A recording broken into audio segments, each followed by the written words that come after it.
Sound check, sound check. Hello, everybody. Welcome to Hard Truth Thursday Night Live. Good to see everybody. Sound check. Somebody let me know if you can hear me, please. Thank you. Sound check, sound check.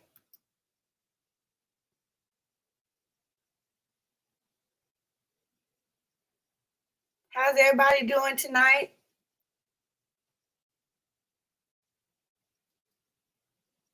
Let's see.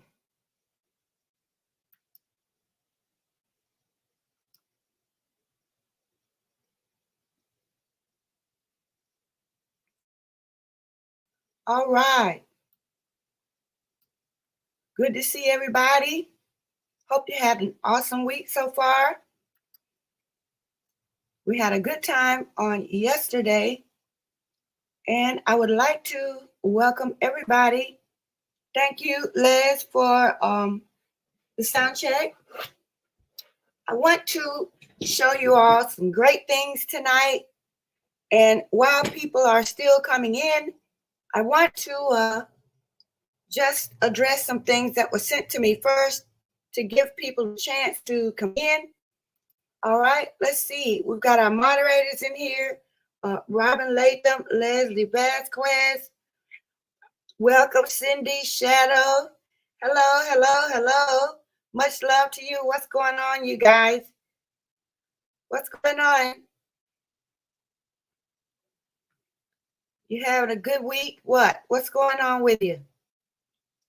Ready for holidays and Christmas, Black Friday shopping? You ready for it? Thank you so much to everyone who hit the like button already. We're off to a good start already. All right. Let's see. I want to say hello to everyone who will be watching on replay. And I also want to say welcome to our international viewers. All right, I'm going to change my banner to reflect as much. And we're going to have a good time tonight. Ain't that right? Okay, we're going to start off with two topics. I received a lot of videos and information in my email. I'm very grateful to you for that. I found some very interesting things outside of that, and I'll be sharing those in just a moment. All right, I just need probably about another minute or two to get organized here, and then we'll get right into our content. All right, shout out to Australia tonight. Scotland was in the house yesterday. Shout out to Hungary, of course, Italy, Canada, Scotland.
things with the computer, but that's all right.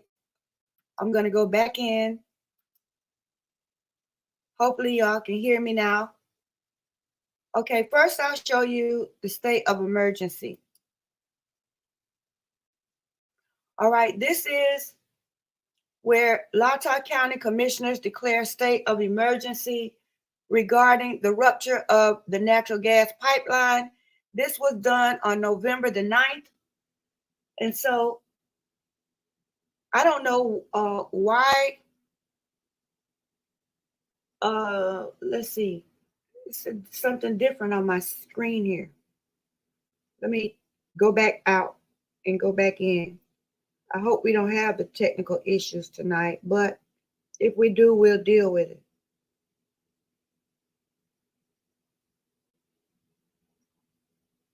All right. Okay. And so when these government entities file for a natural gas or any type of state of emergency, they are entitled to money from the federal government. Okay. And we all know that this trial is going to cost Latah County a lot of money. We already know what they're paying people, per hour. It's going to be a very, very rough ride financially, but believe me, they can do it. And this natural gas emergency is going to be a part of it. All right, let me show you what I mean.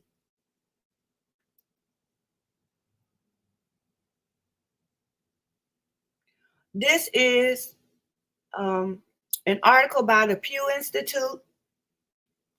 Okay, and this is talking about funding when states and counties and cities file state of emergency, what they're entitled to. And right here, let's see, 2 to 5. All right, you can see here this on this first uh, bullet. I'm going to try to highlight it for you.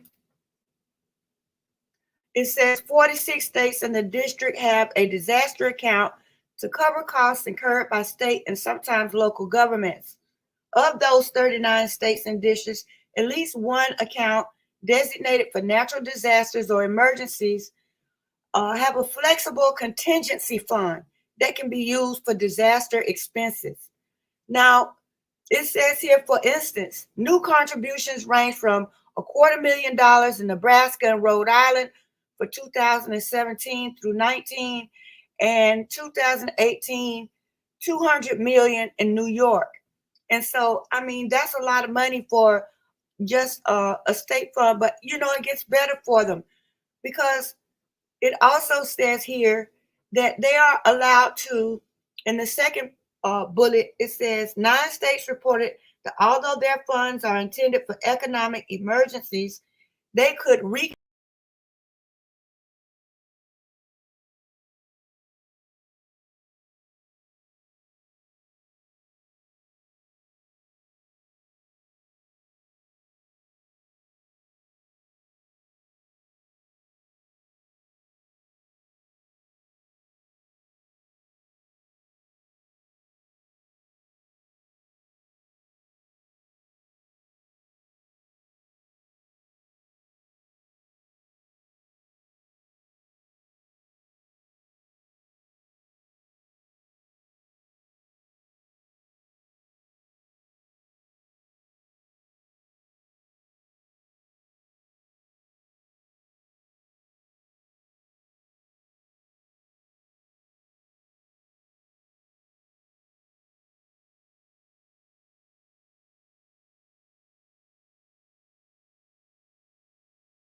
his salary. Okay, this is none of the other expenses the university has. That's a lot of money. Just his salary. Okay, that's a lot of money for one person. And I just feel like you know, when you start talking about losing money, you know, he's not the only one.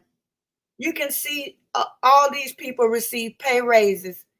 And this article is dated 2022, June 24th, 2022. So this was the same year. Uh, this is the same year that the Idaho 4 situation happened. Okay, it says try. I guess this StreamYard's having issues tonight, but I'm gonna keep going. Now, the president is making $500,000 a year. I have the financial statements for the university here. I'm not gonna bother to try to pull those up because we're having issues, but that's just his salary. And so when you put together the fact that he uh, doesn't have to have, he gets bonuses and things on top of that. I mean, by the end of the year, the president of the university could earn almost $1 million, just his salary. So it's not really a concern. It's not really a concern for him. Um, it's not really, $170,000. It's not a concern for him. It's not a concern for Loctite County because they've already made a move to to cover all their expenses. Once they declared that state of emergency, they have unlimited funds to let's say they have unlimited funds to do what they need to do. And so I'm gonna move on from that. And let's see. Change and move my screen. Hold on. I'm not gonna pull up the financial statement right now because I'm not sure if this thing's going to kick me out again or what. All right, here we go. This is what part of my content. All right, this is the declaration by Bicca Barlow, and the stamp on this one is June the 22nd. And I'm going to go to page 15.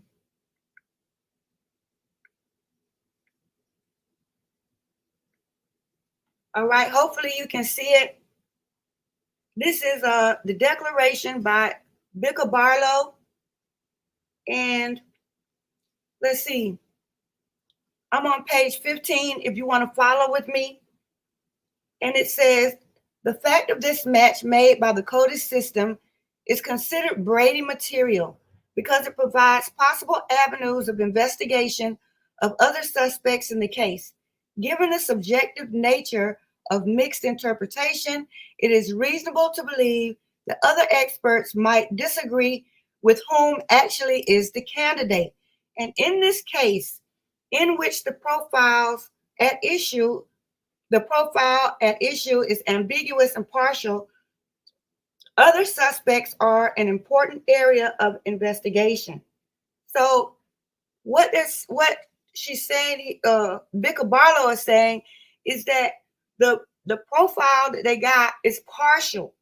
And we know that a partial profile is it's not a full profile. The one that, and we're talking about what came off the knife sheath snap, supposedly. All right. And so this is why I wanted to bring this back, because I don't think that they ever admitted that it was partial in their original documents, but it is. And so if they pulled a partial DNA profile off of the knife sheath snap, they also told us in the PCA that it was single source. That means it belongs to one person. Hold on, let me see if I can make this a little bigger. All right. It says here that it is ambiguous and partial. They're talking about what they pulled off the sheath. All right. Put a pin in that. And I want to show you something else.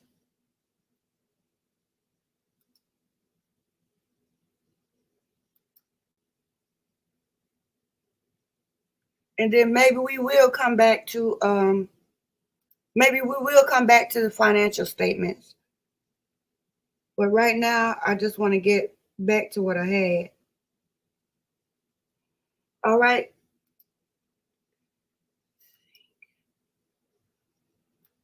Now look here.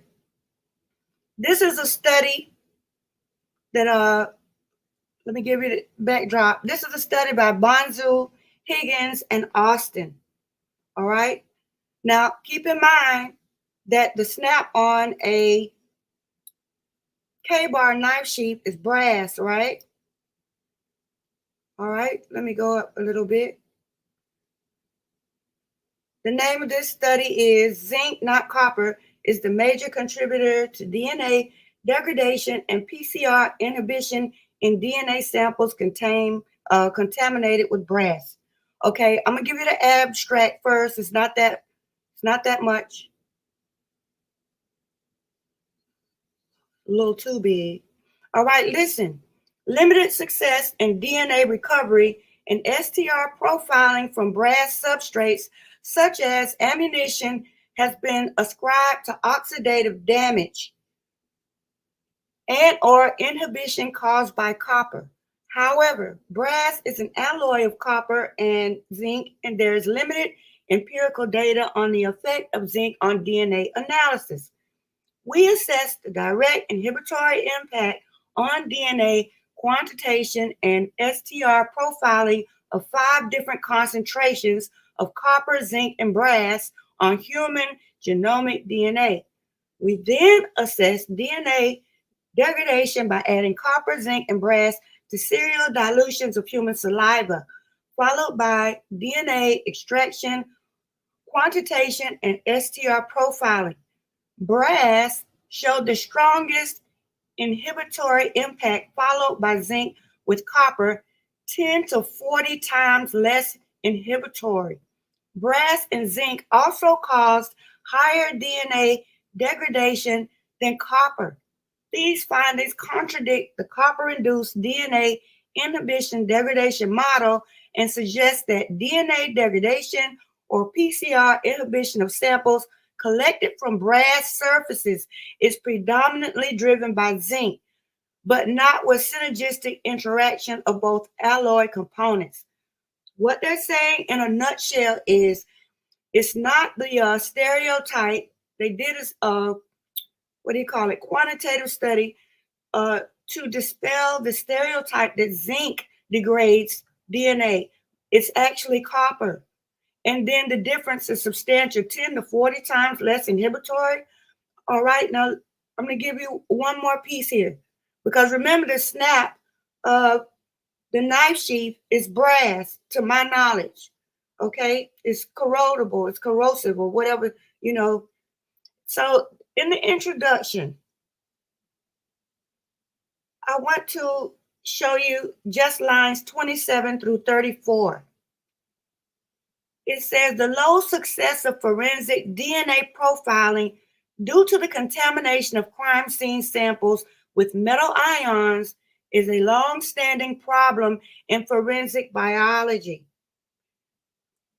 Okay, notably, low rates of success in DNA recovery and STR profiling are well documented for trace DNA collected from brass substrates. I mean, it's here in black and white. I'm not making this up. All right, this is a peer-reviewed study. Okay, brass is an alloy of copper and zinc, traditionally used in the manufacture of many substrates of forensic interest, including firearms and ammunition, such as cartridges, bullets, and casings, or CBCs. Listen to this.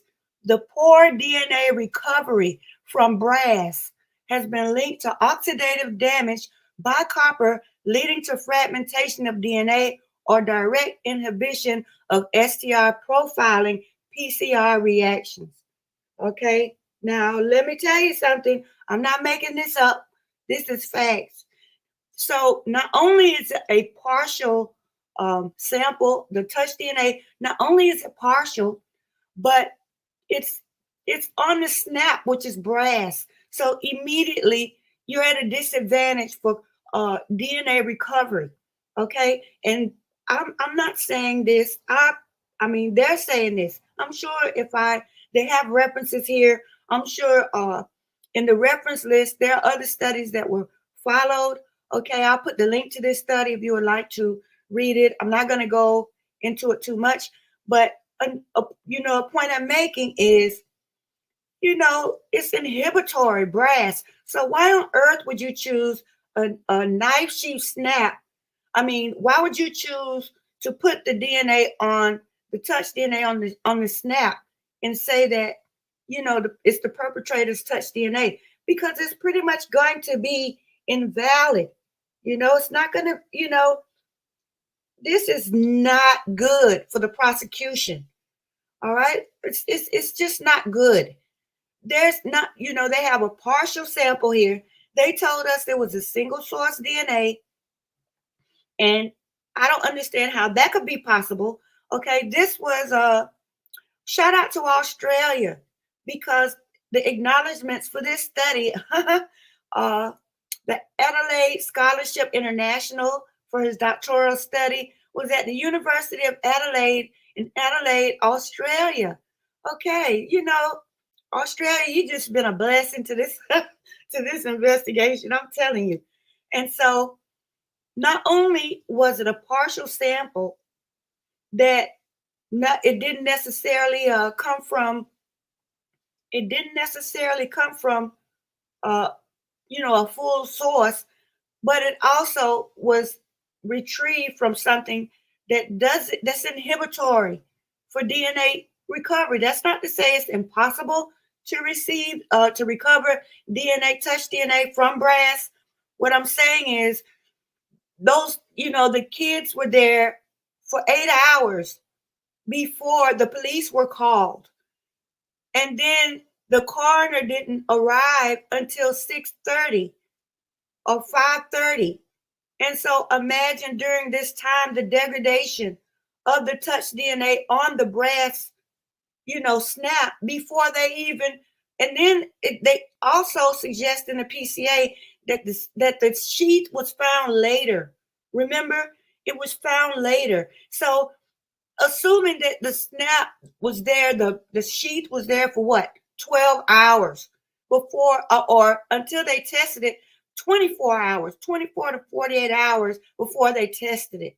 It's highly likely that there was no way that they could really get an accurate hit or an accurate profile from the snap. Okay, so that is the conclusion that I want to make more about this DNA. I just feel like perhaps it's not possible for them to have pulled. Now, if they had gotten the sheath early on, if the police were called early on, maybe they arrived at 3:30, 4 o'clock, 4:30, discovered the kids, and the bodies were moved, in a timely fashion, and they were able to perform, forensic testing. They found the sheath immediately, and things were done in a timely manner.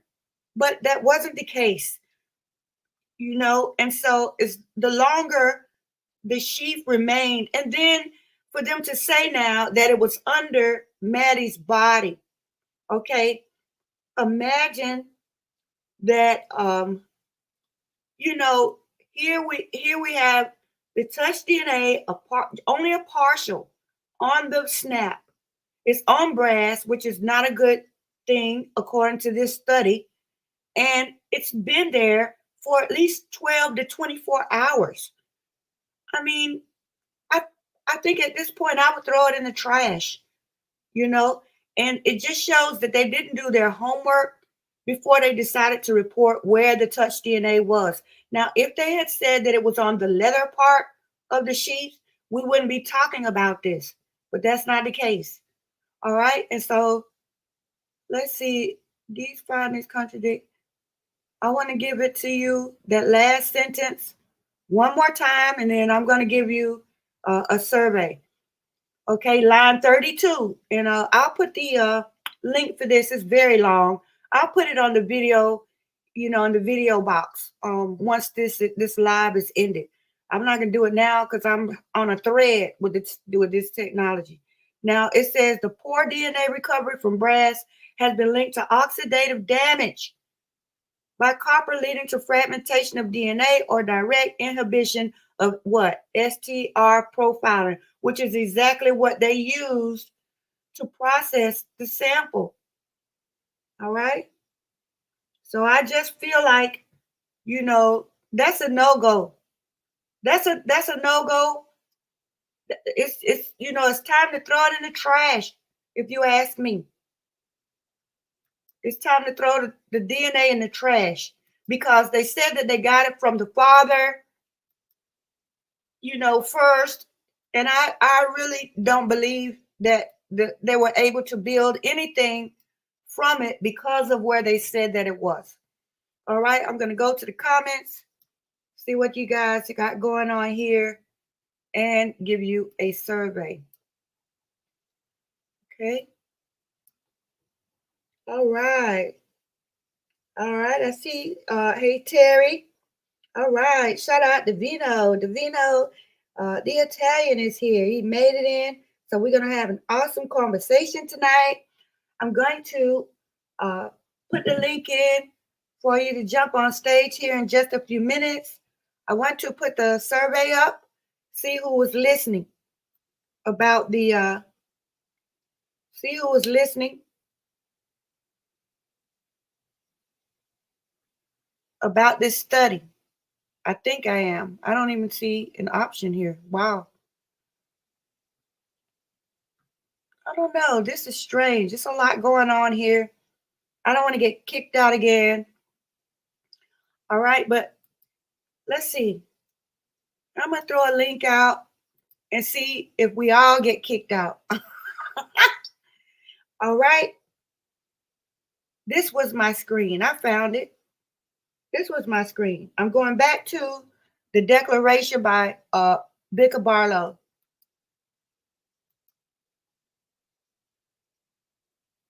All right. How's everybody tonight? Hope y'all are doing great. Boy, 84 comments. Y'all are not messing around. I agree. Let me try to put out a link.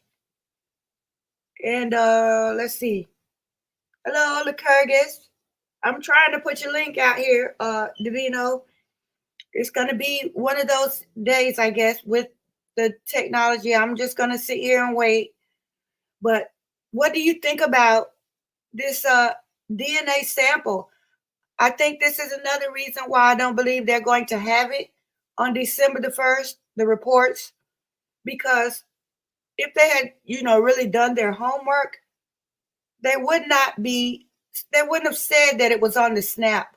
I think they said that because that's logically where the person would reach to touch it if they were in the middle of whatever or whenever they put it on.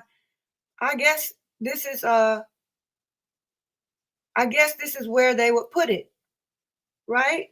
They would touch the snap. So they ran and said, "Oh, he's touched the snap," but that's going to come back to bite them because according to this study, that snap couldn't have, would have started to degrade immediately, and so here we are. I mean, this is really bad, really, really bad. All right, where are my links here? Got one here for you. Welcome, welcome, welcome. Good to see everybody. Much love. Much love. Once this option comes up for the survey, okay, I'm at 110%. Maybe that's it.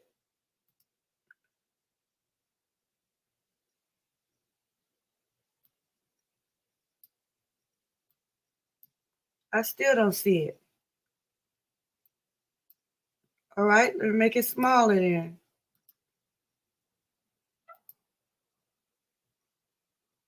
That's not good. That's not good. Well, okay, I found it. Here's the survey.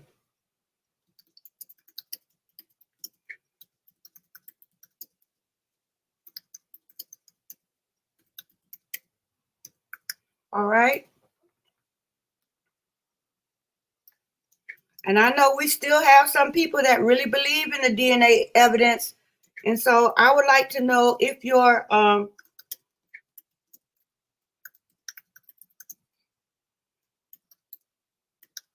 opinion has been influenced by this.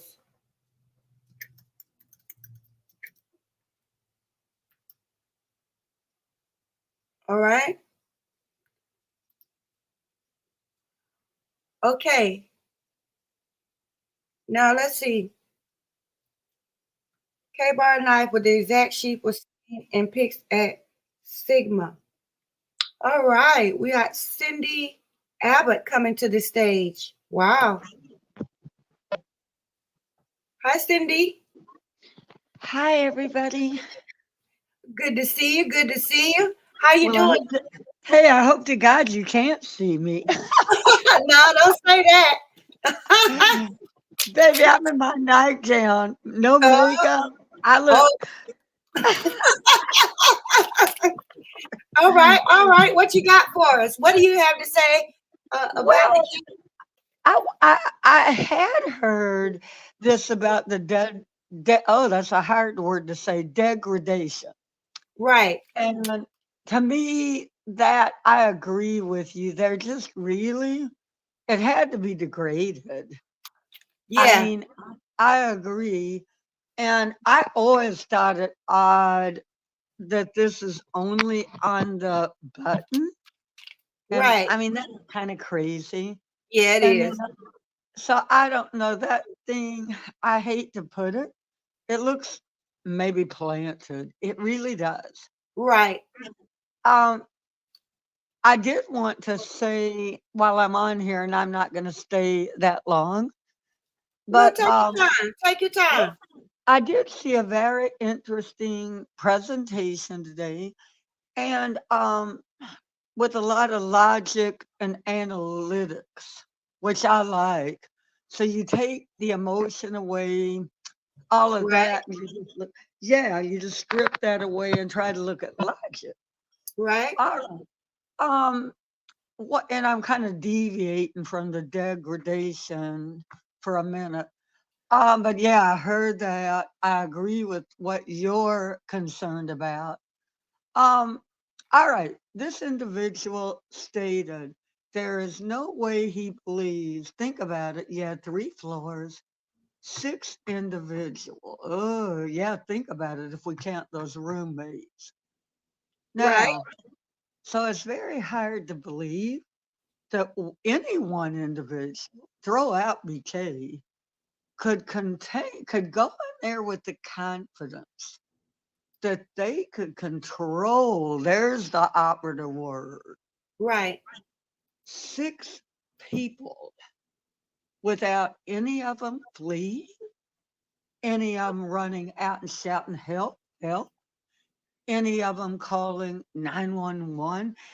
The point was made that if an individual saw a stranger in their home and Right. saw them leave, wouldn't it make sense they would dial 111 then? Now, if they did know, there you go, the Okay. people, maybe you would not. You would know these people weren't there for you. Okay. Right.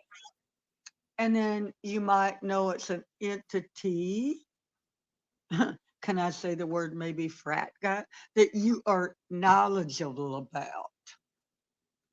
So you Okay. would delay. That makes more sense about a delay than she said. She saw this strange guy leave. Right. Well, I had a situation similar, and the minute the guy left, I called 911. Right. Most people would. But if I had known the people, God forbid if I was even in on it or scared of the entity, All I right. would Let me not. ask you this. Let me ask you a question, Miss Mhm. Cindy. Can you hear me? Yeah, Okay. What if Dim and Bethany weren't even in the house? And that is the a possibility that we cannot rule out. But again, he would not have known okay, why do that. you say that? That he wouldn't have known they weren't there. Okay, he was virtually a stranger. He Right, certainly wasn't affiliated with these people. Maybe he liked the looks of one from afar.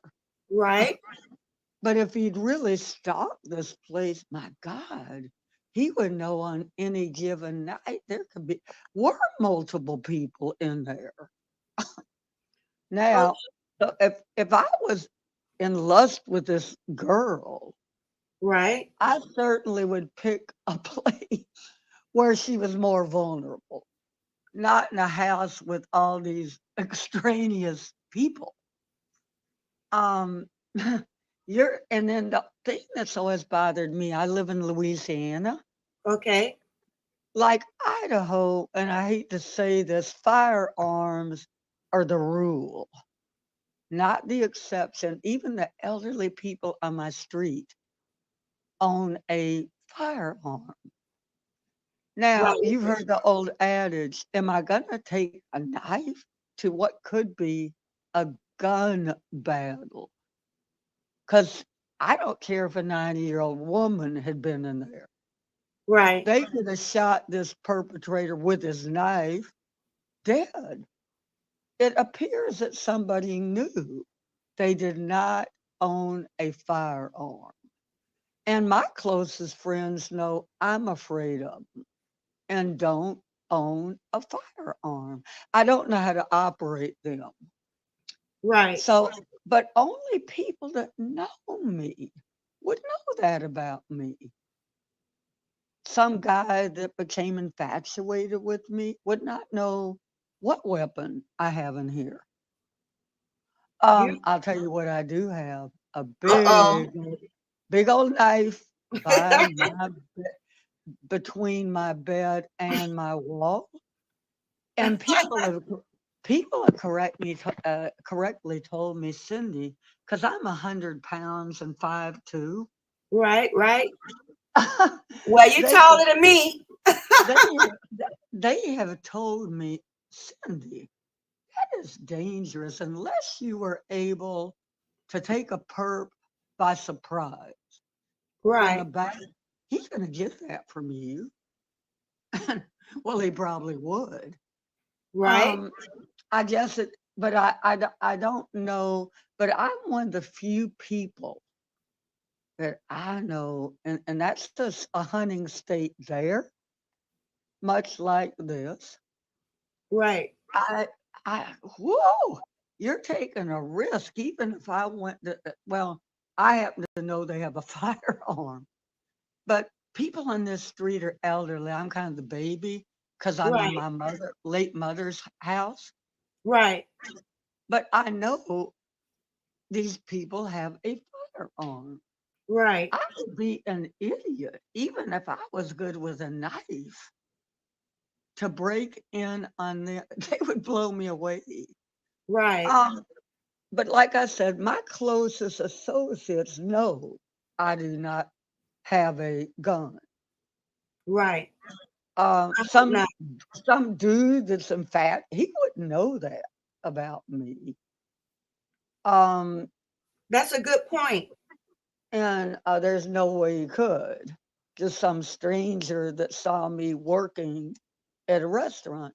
The other thing that was brought up, and this was interesting to me, and I have heard the wounds described as more like gapes or, golly gee, not just like a stab. Um, And this individual said, God, that suggests more that maybe they were in motion and that tears. Now, I don't know enough about weaponry. I'm just stating what I heard. I do think the notion of containment is important. Even if Bethany and Dylan were not there, four certainly were. Right. Um, Again, on two different floors. We Right. want to think he started on that third floor. I hate to be brutal, but Right. supposedly stabbed Kaylee more than 50 times. Right. Right. That takes time It takes alone. time. Yeah, it does. Now, then we know Xana. And again, I hate to be graphic, but put up a fight to the Yep, that's what point they said. that her fingers were okay. Again, that takes time, but we have to wonder. It looked like Xana might have been awake. If she heard this commotion, um, you would think, even in the Sharon Tate LaBianca, I'm a true crime junkie. I have Right. a Right. I master's think in we all are. and I do have a master's in psychology. I worked with inmates all my life. Right. Um, you would think, even with that terrible thing, but that was a very isolated house, the Tate house. Right. It Whereas was. now we know this was around plenty of people. You would think that out of all those people, even the roommates, that they didn't know this, if they were there and didn't know this individual, you would think someone, even Xana and Ethan, they had to hear that commotion. 50 stab wounds? That's Right. not playing with a dog, Right. one thud. You Yes, would ma'am. think they would have run out that place. Right. I certainly would have. Houses are nearby. People were out. It was a Saturday night college night, Right. football night. I'm old enough to remember, or young enough to remember Right. Right. how those went down. There's people everywhere. Right. Right. And even in the Tate case, where sadly there weren't people, Oh, Abigail Folger and I think her boyfriend had made it to the front yard. Even with those multiple we know they were multiple perpetrators in that. But right. I suppose they heard Tate and Jay Sebring being murdered, and they got to the front yard. But of course, that was an isolated. They caught up with them. They had nowhere. There weren't cell phones when this happened. Right. There was no neighboring home and so they caught them. But they were in the front yard. They Right. were trying to flee. Right. Like Um, normal people do. yeah, and I would imagine those people. I think it was reported, some of whom were thought to maybe have ingested some kind of chemicals that night.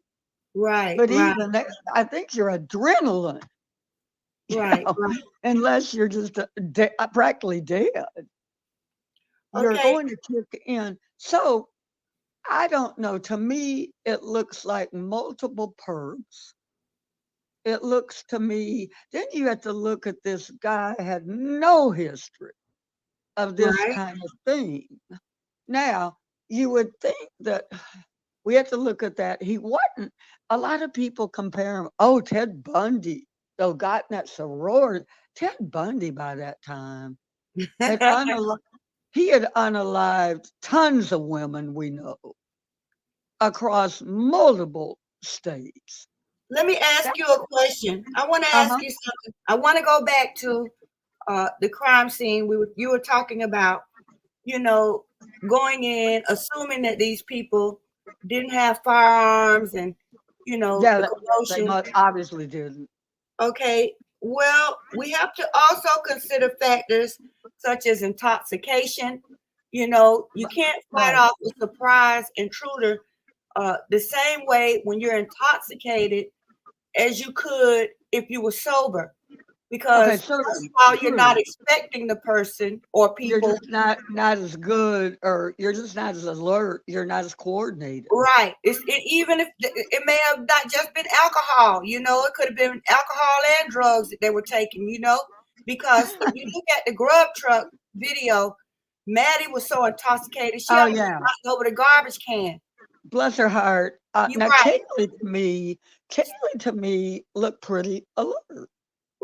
Somewhat. She was a little Uh, staggery also, and Um, and I just feel like, and also you have to consider that out of the four, I think it's a possibility that two were sleeping, Maddie and Ethan, because yeah, now I I agree with that.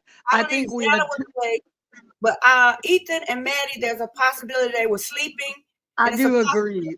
it's a possibility that all of them were intoxicated, and that wouldn't have been a big secret because they were all around town. I'm And sure that's another Xana were that's drinking. another thing, hard truth. I would like to see the toxicology reports. Yes, That would tell us, ah, that would nail it for. right. It really And would. but again, there's such a lack of transparency. It Um, is. the other thing I find weird about this, and I was watching a show where this fella actually went there this week in commemoration, and he said it was so eerie that I think he looks like maybe he's in his 30s, a pretty intelligent and engaging guy. He said every time, so he could go into bars and things and not look out of place. And he Right, said every time, this is weird, that he would try to engage any of the people, oh, it was just so horrible what happened, or he would just try to say something kind of neutral. And he said it was almost eerie, like a code of silence. right. He goes, the kids even, they just shut up real quick. And yeah, we had a football game tonight. Right, right, It was just like, don't touch that. right, And I can tell you this, when I was in college, we had something equally horrible. Not 4 victims, but 1. Um, now this Miss male, Cindy, now Miss yeah, Cindy, I don't mean to cut you off, but I have another question for you. uh, Do you believe that there was multiple perpetrators or just one person? I believe, and throw BK even out a minute. I tend toward the multiple. Because a lone perpetrator that we know wasn't their bestie, this Right, guy, I don't know if he would know or could count on, oh, these people are wasted, and I'm going to easily be able to manage, control them. Because we also know if he were looking around that place all the time, he would have right, seen Party City, right? right, Like right, even the night before, it was reported more than 100 people were there. right, So even though certainly we know that wasn't the case on this given night, but you right. see 6 vehicles out front. Dude, you got some, what is it? The I gotta ask you, what is it? Cajones, cajones?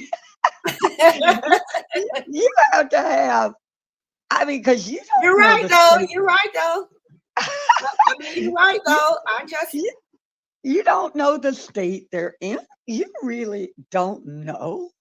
right. And You don't know. um, so you've never, unalive to our knowledge, like Ted Bundy, gone on a crime spree across the state. So this you're a rookie, dude. You're a rookie. Right, And right. see, you had to think that after he did the first two, wow, that had to almost be an emotional overload for a rookie. Like, All oh, right, let me ask you this. Which two do you think were unalive first? Xana and um, Ethan or Maddie and Kaylee? I have gone back and forth on that one. You would, and I don't know what their evidence is. We all know the narrative they pushed, that it's the third floor, which a lot of people say, wow, that was gutsy of him because he's more vulnerable up there. Right, How right. would you know somebody underneath him, hmm, Wow. wouldn't flee or call LE? Right, right. But so, but we do know for whatever reason, they tend to believe it was the two girls on the third floor. Logic almost would tell me it would be the other way. Why? Why do you think it would be the other way? Because again, there had to be some kind of commotion. Come on. Harming people that badly, they had multiple horrible wounds. Right, right. So I would think that I've always wondered if Ethan, but was still asleep or drunk, didn't stagger out, but he wouldn't have had the advantage. As you said, he would have been surprised. I think had he been sober and wide awake, he could have taken probably out one perpetrator. Yes, yes, I agree. I agree. A very strong, athletic, and tall and large young man. Um, and so we know he didn't, sadly. Right, Um, right. but logic would almost tell you because the two girls, even if Kaylee heard it, where would she go? She couldn't flee and Right. get out. She's stuck on that third floor. Okay, I want to ask you one more question, and then we're gonna uh make room for an additional speaker. Uh-huh. Um, I want to ask you this. Hold on, let me grab my notes. I wanted to ask you, you how do you believe the dog ended up in the room, Murphy? I've often wondered, because again, I don't think Kaylee was dead to the world. I've often wondered if Kaylee had heard the commotion in her friend's room and there might have been a habit. Because I know sometime when I'm visiting or or have a guest, Right, I that's what I close, said. I close off my kitty cat because I don't want her roaming around and getting out. Right, right, So right, I'm in a habit if I have someone here, right, right. I do close her or in a room with me, and it's just almost force a habit that if I'm going to walk out the room for any reason, You know, even to I go to said bed, that. I yeah, said that if if they had if Kaylee and Maddie had company, they would have hmm maybe put the dog up if the person didn't like dogs or whatever. yeah, In or most of the videos, you're in afraid most of they'll the let your videos, you dog can out. see the dog all over this place. I mean, in all the TikTok videos I've seen of those kids entertaining in the living room or whatever, the dog is sitting on the sofa doing whatever he wants to do. Right. And if you're having a familiar gathering, yeah. But if I'm just and we know she had just stopped by that that night Right, right. and kind of unceremoniously, You right. spontaneously. So she might not have known. Hmm. So yeah, I have a habit of doing that with my cat, Right, just because I right, don't want a stranger that might be not like her. right, Might leave my door open. She's gonna wander out. She doesn't know what day. She's a 5 pound Persian. right. Now, Um, here's the problem that I have. Knowing that uh, one of the main traits of a serial killer or a mass murderer, whatever, however you want to say it, is torture of animals. And Yeah, so I'm kind of surprised that the dog was spared and that, they went to the trouble of sparing the dog's life when really yes, this is something that a lot of serial killers do even before they commit the actual crime of, assaulting a human being. you're very right. When I worked in prisons, most of the inmates that were in there for unaliving someone. Right, I'm going to tell you there's a trifecta that you often see with these people that are precursor. right. Arson and Um, arson is one, and urethra or bedwetting. And the most common one, though, is unaliving animals and right, cruelty. So that looks more to if, and again, I'm not going to say I know who. Obviously, I don't. It would give the appearance of someone that liked the daggum dog. I hate to say that. yeah. Well, I've heard it before, That Now, liked I think this is very the case was almost like a slam dunk in the beginning. Everybody was like, it. "Oh, they have his DNA. Oh, he looks like he's the type of person that would do it. He looks creepy or whatever. Oh, they have his phone records. You know, from the beginning, I was not so sure. I'll put it that way. I didn't have the initial reaction that, um, oh, this is the guy, they got him, good, hooray, or whatever. That wasn't my reaction. My reaction was maybe. And as the more I heard, the more my reaction was, are they sure they have the right guy? That I was my reaction. I initially worried about it too. I thought it looked off. And when I heard multiple victims, but they're going to try to say it's one, I don't know. It always, and then the two, well, what they stated, two Right, were spared. right, I've never in my life heard, and we know that he had to hear her shut the F up. right. She You could, believe she said that? well, that all I can go on is that.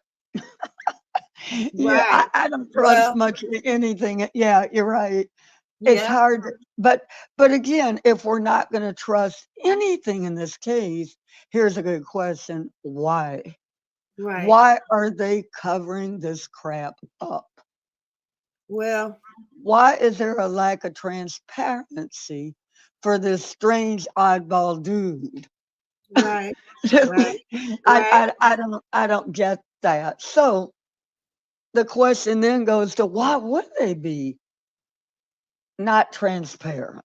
Hmm. Well, I think they rushed the judgment. And, at the beginning, I thought it was just straight frame up once I, got into the case a little bit. But, the police may have honestly thought it was Brian Koberg in the beginning. And they just did what they had to do to be able to arrest him because the kids were returning. But, I was looking at the financial statements for the University of Idaho. And, maybe I'll dig those up. They didn't suffer any, they're not reporting, shall I say, Yeah. any problems with enrollment. They're not Right. Hard it doesn't truth. show that they were Hard affected at all by this. hard truth. You're hitting on why I believe they could have Yeah, turned toward a person that wasn't affiliated. Think about this. If it were the students, God forbid, that right, did this type of behavior, well, right. I can, golly gee, I think that would have affected the enrollment. They Sure. think, golly, what the hell is going on at that school? But if Well, we had this, they're not reporting. I'm buffering a little bit here, but I'm trying to give you a shot of the financial statements for I think it's a triple one. It's showing three years. They're not reporting any type of loss or any type of you know decrease in enrollment from 2022 to 2023, No. and I'm just not sure if I believe that. Right, and they were in the process, or still are, from what I've trying to buy this Phoenix University. Yeah, Um, yeah. which And while which I that's super corruption right there. which I've heard is worth $170 million. Right, So, right, and we know that college is the revenue for that little town. Without right, it, it'd be a ghost town. right. So, I'm not claiming to have answers. I just wanted to raise some of the reasons I tend more toward at least more than one. For Um, sure. and I I think don't know. that's a logical. I think we are. I won't say that one person couldn't have done it because one person could have done it. They could have done it in 10 minutes, 15 minutes, or whatever. It would have been a stretch. But what I'm saying is, Mhm. uh, I believe that unless the perpetrator had a lot more time than what's in the PCA, it had to be multiple people. Now, There you go. There if you it go. There's something if the wrong. person had more time, that's different. You Right, know, that's different. But right. Which then we throw off the time frame of, oh, wow, this case. right, right, right. But I wanted to, before I go, because I don't want to monopolize your show, you do an excellent job. I really admire your work. Oh, thank you so much. And I've met some of the greatest people on here. So have I. Speaking of which, where on earth is Davino? I think he He, abandoned us, yeah, and he didn't want to tell us to our face that he abandoned us. I hope not. I hope I didn't scare him off. Well, if that's all it took to scare him off, uh, it's a conspiracy going on here. But I love you guys. You guys do a great job. I've never seen any hate on here, which is wonderful. Oh yeah, we Um, got to keep it positive. Not all the channels I can tell you are like that. Right, I know. And I just unsubbed to those really quick. Right, right. Yeah, life is too short. You know, But love life. you guys. Well, And I'm listen. out of here. Thank you And so much. how do I God get bless. out of here, Hard Truth? How do I get out of here? I can take you off. Thank you so much, Miss Cindy, and much love to you. Okay. You as well, hon. All Bye. right. All right. Thank you so much, Miss Cindy. Miss Cindy Abbott, Tendor, gave her perspective and made some interesting points. Okay. How did the perpetrators know there wasn't a gun in the house? I think, that's very reasonable to explore. I really do. Because, I mean, whoever did it, they must have known who lived there. I'm sure they planned this out.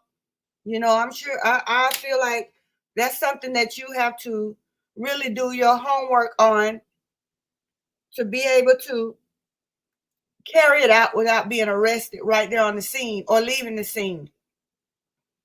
So I feel like that's a good point to consider whether they went upstairs first or went down to the second floor, where they came in on the second floor, came in off the balcony, whether Maddie and Kaylee were first or second, whether everybody was in the living room and after it was over, they placed the victims in the rooms. We really don't know. But what we do know is that, if everybody was in their rooms, like it says in the PCA, I think that suggests that, I think that suggests that everybody that would pass, everybody that was unalive, they it was planned for four people. All right, look at my guardian angel AF in the house tonight. Much love to you, AF. Good to see you. Good to see you. Man, I appreciate you so much. Everybody don't have guardian angels, but I do. What's good? What's good, F? Make sure you let me know what you think of the DNA and the breast, the study on the breast. I don't know if you were here when I did that part of it, but let me know. I see the Vino. I see you. Oh, look who decided. Look who the cat dragged in. My other guardian angel. There he is. How are you, sir? It's the Vino the Italian, y'all. Well, I What's came going to on, monopolize this one. No. What's going on, everybody? All right. Good to see you. Good to see you. You too. 2 days in a row. 2 days in a row. That's how we. Yeah, I pulled it up during work. Let me look over here and see. Okay, I got it. I'm buffering a little bit tonight. My Mac is saying it needs a rest, but we're gonna make it, and then I'll clean it off and do whatever afterwards. But if there are a few pauses or whatever, it's because I have a little buffering. I see you. And here I am to save the day. Come on, D. What's going on? Help me out. Help me out, man. What's up, man? I'm What's doing going on? having some fun, just hanging out on Thursday night. Now What listen. happened to Les? Yeah. Oh, I think Les is here. Let's see. Yeah. I see her. I see her up there. I did. Yeah, I did. Maybe she's just MIA. All right. They spending money tonight, D. Look. Let's see. I don't hear any echoing tonight. I don't hear no echoing tonight. No, I don't hear any echoing either. I'm actually using a headset plugged into my phone this time. Somebody said, "Oh no, Davino, $10 super sticker for Robin Latham, 50 for AF. Let's go, let's go. All right. Let's go. Do you see the sticker? It said, "Oh no, Davino." That's scary. They're just messing with you. It's all good. Right. On this screen, I have the revenue for the University of Yeah. Idaho, and I want to point out a couple things that I found interesting quickly. I hear something popping Wow. here.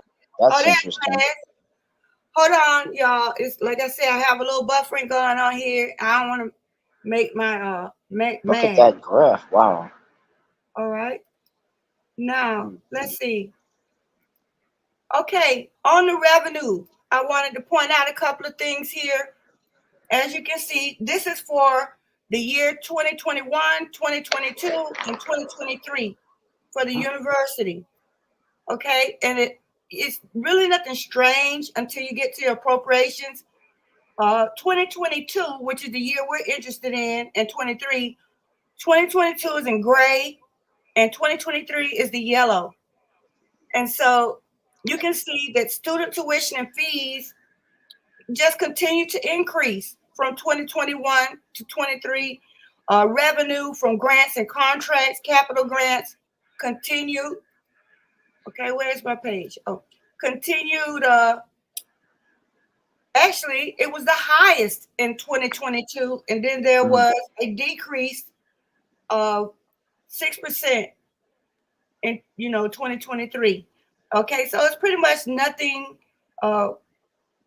No big deal with that. But then when you look at interest, income, and gifts, including capital, it was at 10% in 2022, and it dropped 50%. That's, to me, that's interesting.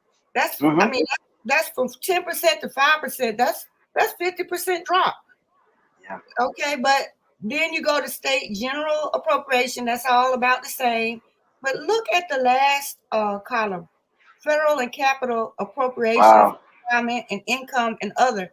It says negative 1%. And then in 2023, it's back up. It's saying it's right back up even more than it was in 2021. I don't know if I believe that. You? I don't know. That's really rough. That's a rough one. You're going from 11% down to like negative. What's that? Is that -1 or just 1% back and then back up to 7? That's weird. That's a heck of a drop. I think it's -1. Wow. It's under the bar and it's in parentheses, And so it was at 7% in 2021 and revenue as percentage of total. And then it dropped to the -1. And now in 2023, they're trying to tell us that not only is it back up, but it has exceeded 2021. How is that possible in the middle of all of this trouble? I don't know. I never heard anything like that in my life, especially when it comes to university. That's really Right. weird. You know, I don't know what time you came in, but let me Late. let me I didn't see the link until like just a while ago. yeah, it's a delay. It's probably delayed. Okay. Yeah. Much love to everybody in the chat. I really Yeah. thank you for your patience. It's really good though. I thank you. Thank you for everybody who went on and liked the live already. Thank you, thank you, thank you. And I think I already have enough links in the thing, but if anybody else wants to come on, just request the link. But Les is already on here. Les, what do you think about this revenue sheet? Oh, I thought I heard y'all call my name, so I came up. um, I thought you said Leslie was just hanging out. And I'm like, oh, I better get up there then. They're missing Yeah. me. Well, it is what it is. I mean, it's obvious. It's just obvious. I mean, Right. it blows my mind. I didn't know all that.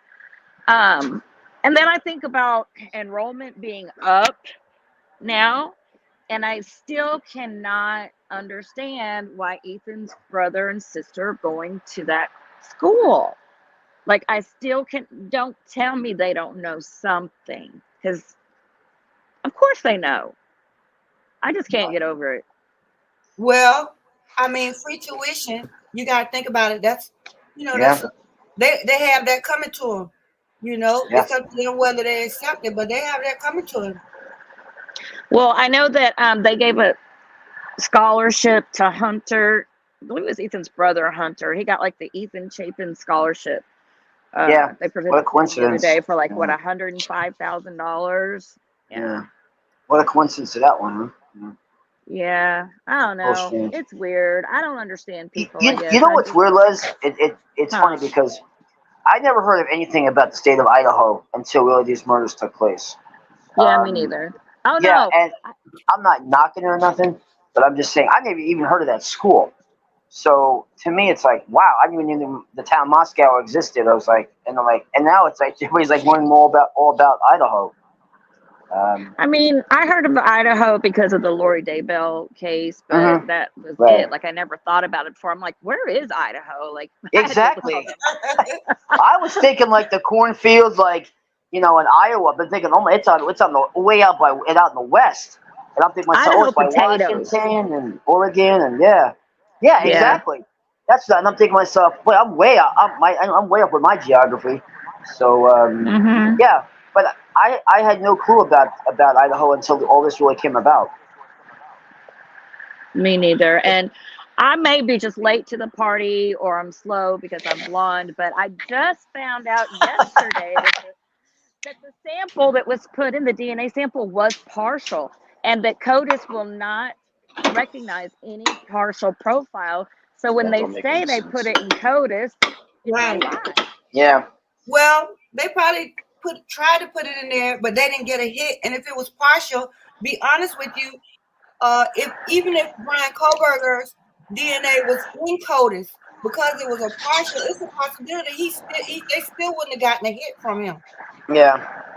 Yeah, I mean, that about the brass and everything is just, I didn't know that either. And I'm like, if people like us, well, people like you can find this stuff, what is Ann Taylor doing? This should have been thrown out a long time ago.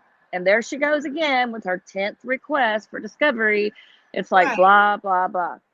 She's milking. That's what she's doing. That's right. Right. It's too much. It's all about the money. That's what it really comes out to be. I mean, it really is. I never heard of a public defender ever making that much money on a case. That's just absurd. Well, they're spending the natural disaster fund money because, like the article said, not only can they have that money, but they can redirect money from other accounts because of the state of emergency. Stuff that, let's say they had an account that was set aside for repairing the roads, and they had maybe a $500,000 in there. Because they filed a state of emergency, they can redirect that $500,000 to Latah County. Yeah. See, remember in Ohio, the trains derailed at first and it was really bad. Yeah. The powers that be would not declare that a state of emergency, but we got this, and I'm just like, who decides these things? Well, Well, first of all, I don't even think this is even an emergency. I mean, to me, No, it's emergency, not. it's not. Emergency fund is really like a natural disaster, or, like, for instance, like in Florida, like the hurricane, what they want to do with all that money? Well, help the people out that needs, a new home, a new roof, or whatever the case may be. Um, it's just not the same thing in Idaho like that, because that fund is not supposed to be used for court cases. That's well, bizarre. That's really bizarre. well, the natural gas that erupted, anybody could have just went and opened a pipe for that. Right. Oh, Right. absolutely, But absolutely. now that they have filed state of emergency, that's why I was saying so many people keep sending me emails about this $170 million rumor. $170 million is nothing. The president of the University of Idaho makes $500,000 every year, which I really can't even find in this financial statement. I mean, they're not reporting everything, it seems like, but that's $500,000 a year? Is that what you said? Makes a $500,000 a year? 400 and something. I had it on the screen. He Uh-huh. makes he got a raise just in 2021, a 5% raise. He was making $419,000, and it went up to $440. And so, if inflation or cost of living every year, Right. 2022, that's $500,000. Yeah, that's ridiculous. Yeah. Nobody care about no $170 million. I'm just saying, don't anybody that's sending me videos, because it's a lot of influence reporting on that. I've got it. Okay, thank you. But yeah, I've heard. I listened to some of the chat when you were talking to that lady before. I didn't catch her name. Miss Cindy. But that's right, Miss Cindy. And you're talking about. Well, I mean, it's just really strange. I mean, one of them's yelling up the stairs about, shut the blank up and all that and stuff. And, I just don't understand how no one didn't decide to come down. That just doesn't make any sense right there. I mean, no witnesses, right? That just doesn't add up. And I don't believe this was one person. We've already discussed this before. I think this was multiple. I think there was multiple weapons. The father even said, Mr. G said, the wounds didn't match. So right there was two different type of weapons. I think who was taken out first was Ian X, because you want to take out the strongest person first and then leave the weak for last. And whether if he was drunk or not, I mean, yeah, when you're drunk, you lose your sense of balance and stuff. Do I think they were in their beds? Honestly, maybe. I don't think so, but maybe possibly only one maybe been in a bed might have been like X or something. If she was on her phone or something like that, but maybe I don't even believe if that was M and K upstairs, because if supposing she claims she heard him playing with the dog, which to me that doesn't make any sense. I just think this whole thing was one big, just a constant, I don't know, chase, or it was just mayhem and havoc. I don't think there was any ambushing. Like, when they came out, this was on. That's all I'm going to say. I don't think this was any like spare us, nothing like that. It was just, an example would need to be made and a message would need to be sent. That's my philosophy in the whole thing. I don't believe this is one person. There's just no way. 57 times. I mean, you know how long it would take and not only that, but I want to be graphic here, guys, but I mean, you've got bone. I mean, you get something into bone. You know how hard it is to get, it's hard to get a knife like that or a blade through bone. And it's hard. I mean, It gets stuck. The blade gets dull. Then you go on to the next one. I mean, come on. I mean, you're already out. You're already winded. I don't care what shape you're in. You're winded even from that first experience, or however you want to put it. It just doesn't add up. I'm sorry. I think it was either three to four people, and this was just with pleasure. And someone said something in the chat that I thought was interesting. They said that the three guys in Banfield, one of them were wearing Ian X's clothes. They said they had on clothes and glasses. I didn't even hear anything about that. Could you say that again? What you just said about I think it was Carly in chat. And I as I responded back, she said something like the 3 guys in Vanport when they were stopped by that cop. right? That supposedly they had their clothes on. Ian X's, I guess maybe her glasses or his clothes or something. I was Yeah, like, that would be. I didn't even hear about that just until now. If that's the case, that's very interesting. yeah, But I never heard anything about that just until tonight.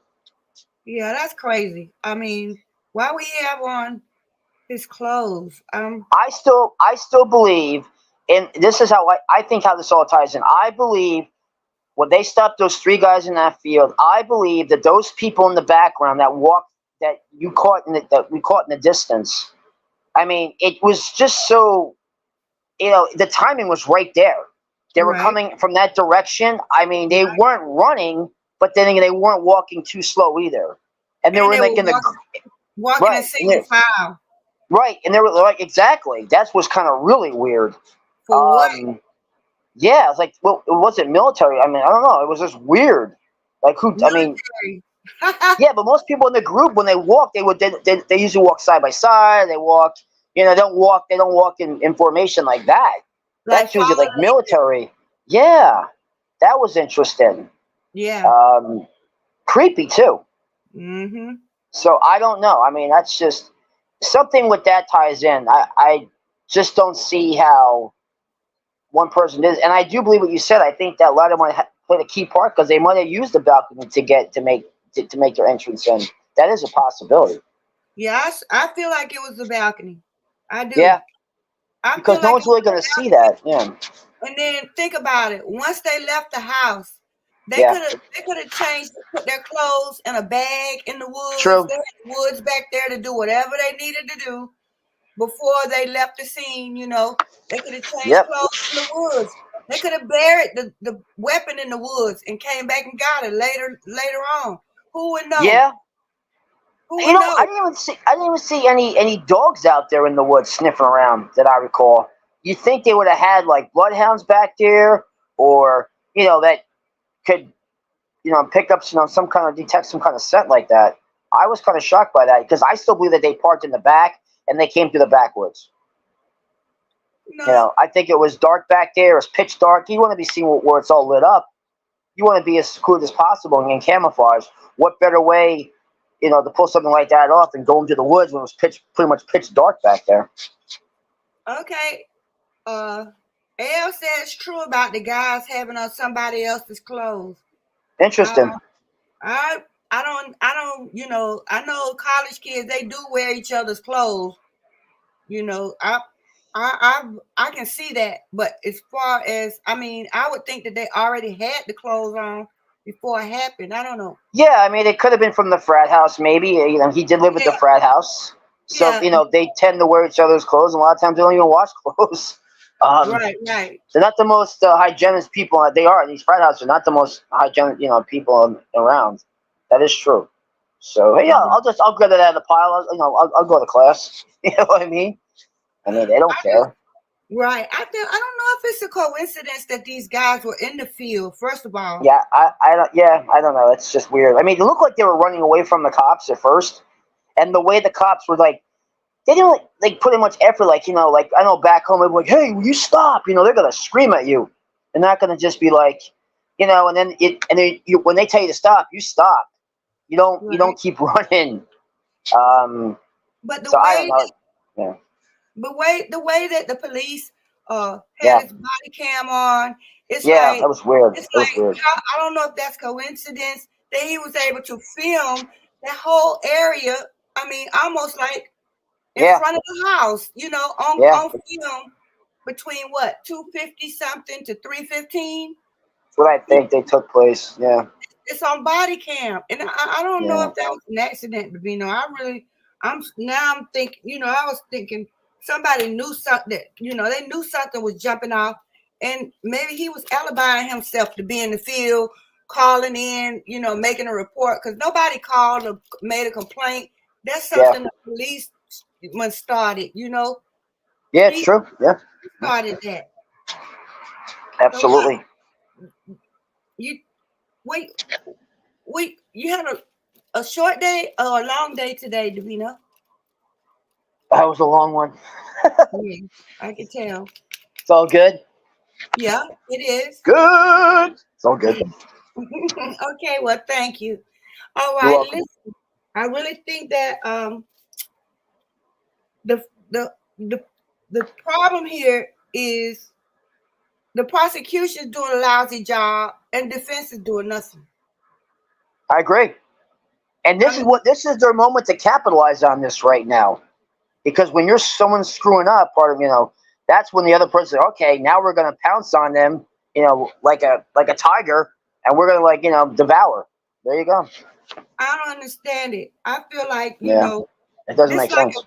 a football game or a Uh-huh. basketball game where you Yep. look at the stats at the end of the game Yep. and they had so many fumbles and so many incompletes, he couldn't make the field goals and they Right. still lost. And the team they were playing still lost. I agree. Yeah, there's something not right there. I mean, this whole timeline just doesn't make sense. I think the timeline was seriously, you know, um, was messed with in any way possible, to make it look like their version, but they don't really want to show you what really did happen. I just think it conflicts with it 100%. It just doesn't, doesn't make any sense.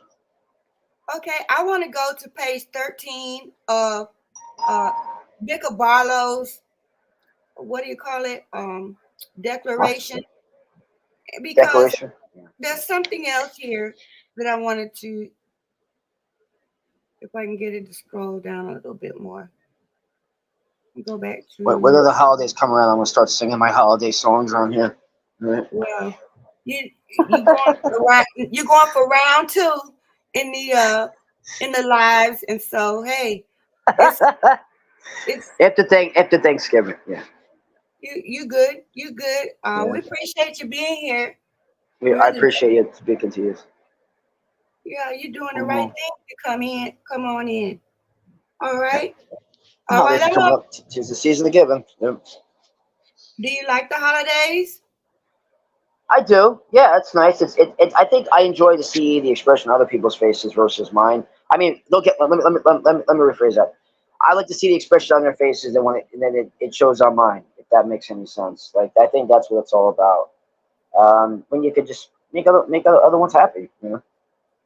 What about your happiness? My happiness is theirs. So Is what? it's when they're happy. I mean, it's there, but I think, like I said, to me, it's more about it's more about just giving. I think that's what it's all about, and I don't mean so much in a materialistic way, but there's other things that can be done that are just as appreciated, um, from both sides. Whether you're helping someone out in a pantry or a soup kitchen or anything like that, you can provide. The little things can matter. It's not all about just these materialistic things. Okay, well, let me ask it this way. Maybe I'm not saying it right. Maybe you're What not. what do you plan to say? What do you plan to do to make yourself happy? I mean, enjoy yourself over the holidays. And I'm not talking about giving presents. Oh, okay. I mean, I just spending time and just getting things done. I mean, that's basically what it's all. I don't know. To Getting me, things it's done. whatever. I'm gonna be read between the lines on this. Basically, I'm just gonna say that just getting things done, what needs to get done, and just make everybody, everyone's happy. So I'm happy. That makes sense. I never heard of somebody struggling to say what makes them happy. It's I like struggling to say what makes it's you happy during the holidays. That's uh, crazy. not really, because it's really whatever comes my way, or whatever is in that moment. That's my best way of answering that. Wow. Oh, No, wow. Wow. and I'm being honest, and Wow. that's Well, just you telling the truth? Are you telling the truth? yep. So Tell you them don't the truth. Yes, I have, am. you don't have a strategy for happiness. You just I don't understand that. I know we're supposed to be talking about the case, but I'm just wondering. I'm gonna get back to it in a minute. No, I mean, you can, but but that is my answer. You know, Okay. I've been through it all, so it's just like it's just whatever comes my way, whatever's there in the moment. That's what it comes out to be. Okay. All right. So You want to well, go around? You want to go around another one? Ask me again. yeah, yeah. I'll ask you again. Well, I'm sure you will in a different way. Yeah, I guess I'll give you a break because I'm trying to get idea of it's something. cool. And I'm not getting it. So let's see. Where were we? I am on the discovery for Kbar, and I'm on page 13. Yeah. And it says, from the discovery in this case, it appears that at least 3 and possibly 4 profiles were uploaded to Dakota's database prior to Mr. Kohlberger being charged. Now, how is that possible? And why would they say possibly 4? I mean, wow. But it was 3 DNAs that were never Right, confirmed, right. which really makes no sense. 3, possibly 4, and then it says Mr. Kohlberger requested the discovery of these uploads and any resulting hits and candidate matches to these unknown male profiles, even if the lab has dispositioned them as non-candidate matches. Now, this is the problem that I have. All right, I've already said that the DNA is pretty much should be in the trash because of not just because of the way they collected it and processed it. Because I did a video, it's been a while back, where I went on ancestry.com and went into the family trees, and someone added to Brian Kohlberger's family tree on January the 5th. And the lady's name was public in ancestry.com. I looked her up, but then they were like, she has a right to privacy, blah, blah, blah. So I'm not going to say her name. But somebody added to the Kohlberger tree on January the 5th. It's like it's so much evidence that the DNA is fraudulent or is just not admissible. So I don't understand why Ann Taylor is really just harping on give me the DNA, asking for it 10 times. It's other stuff in the case that needs to be dealt with. That's long overdue with being dealt with. The problems with her client, not knowing where he was. First of all, how about that? How about that one? Not even knowing how can you defend somebody and you don't even know where he was? You need to be working on telling the public something to where we can, keep going along with this, because I can't keep going along with it. And I don't care how lousy the prosecution's case is, I still need to know some things. And a lot of things. Some documents that you go back to, it's really just, when you read it again after 10 months, it's like, how could that be? I mean, did they really tell it? It sounded fancy back in January. It sounded real fancy, And then another thing that we haven't heard of again is when they had this Brady that they're talking about in this declaration. Remember they had the Brady violation for the police officer, and then everybody was like, well, nobody's talking about that, even though it's right, and now it just disappeared. That's really weird. That's a good point. Nobody's saying anything else about those officers. I believe Officer Nunez was one, and Rosendahl, if I'm not mistaken, they had a problem with hiding evidence in the Moscow sticker case. Yeah. Nobody. She's not bringing up anything about anything except the same request for discovery for DNA. It's not. I mean, all the YouTube influencers I know have all said the same thing. It's trash.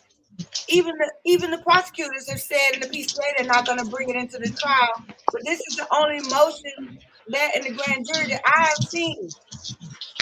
Other than just other technicalities. I don't know. I'm about to get upset with Ann Taylor. I'm about to get upset. I don't know what she's even doing anymore. Nothing. Exactly. They get ready Yente. They get ready to. Good They job. get ready to spend that natural gas money. That's what they're getting ready to do. Yeah. They did it. This article They declared the state of emergency just before the holidays. You know, they're gonna be Black Friday shopping off of that money. I know. Natural gas money. You know why? Because this entire case is starting to stink. There you go. Yeah, it smells awful, but they don't seem to care though. They don't. I They know. don't seem to care.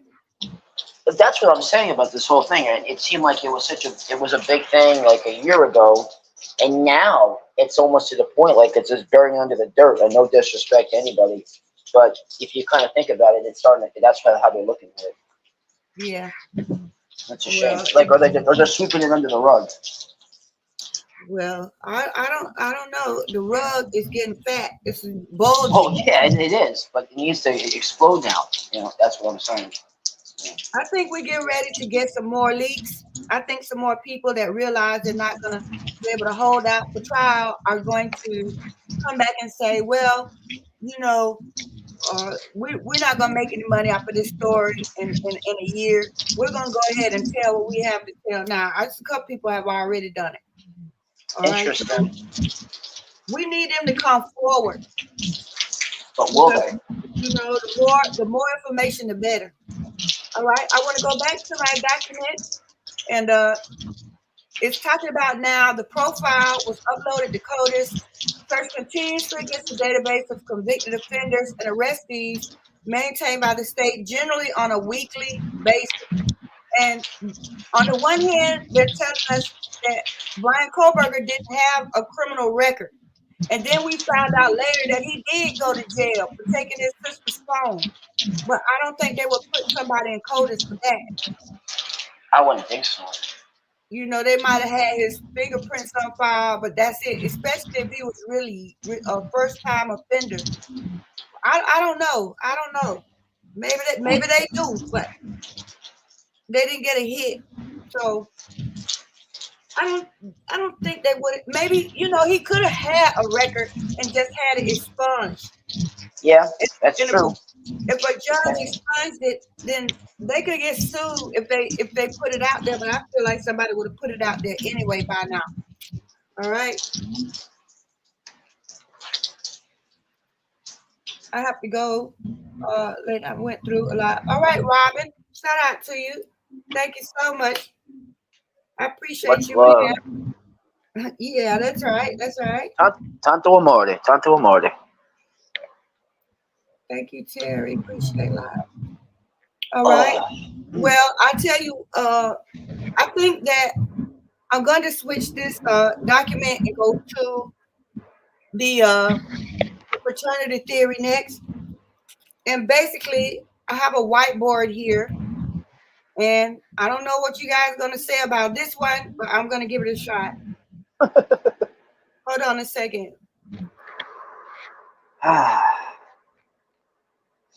Because honestly, it doesn't seem like somebody asked me today, was it today? They asked me, do I think Brian's going to get off even though he's guilty because of the way that the prosecution is handling the case? No, I don't. Let's be honest, I don't. Because they already got it hyped up. So why not? Why would they go through all of that? You all right? Yeah, I'm fine. It's not me. Oh my goodness. I know. You must have had a rough one today. No, it wasn't me. Definitely not me. No. Well, somebody had a rough one. Yes, they did. On a Thursday. A rough one on a Thursday. Okay. Yeah, they did. Well, we're also, I'm looking for my whiteboard, but we were also talking about other cases that were included in this declaration where they were trying to prove their point, and one that they use the most is the Hernandez. All right, as far as interpretation.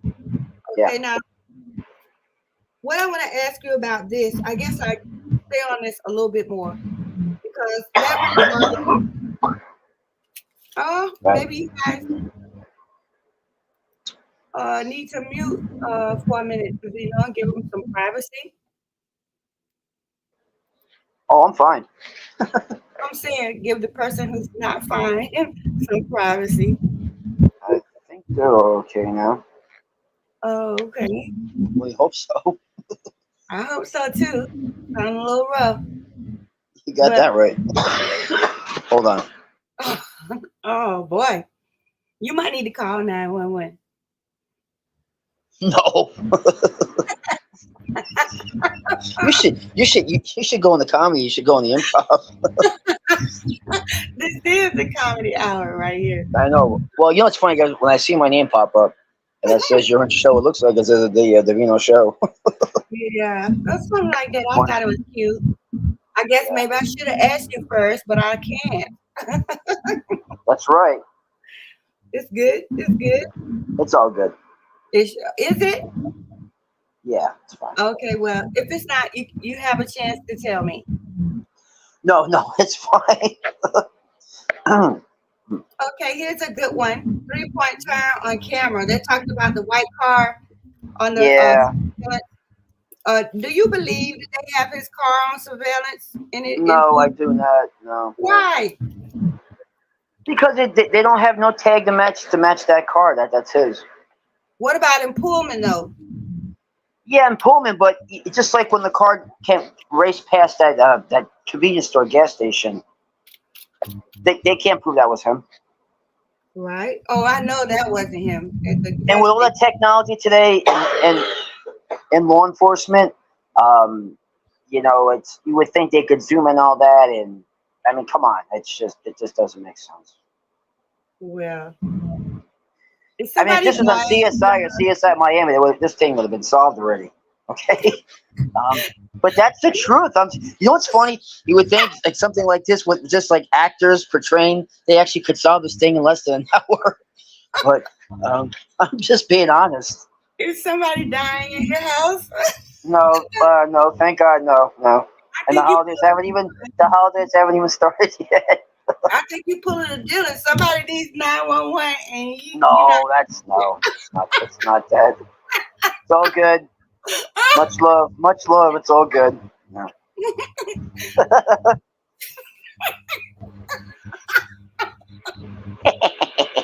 It's all good. Listen, I'm gonna leave you alone. I'm trying to leave you alone, but no, it doesn't bother me in the least. It's fine. Yeah, that's my point. Exactly.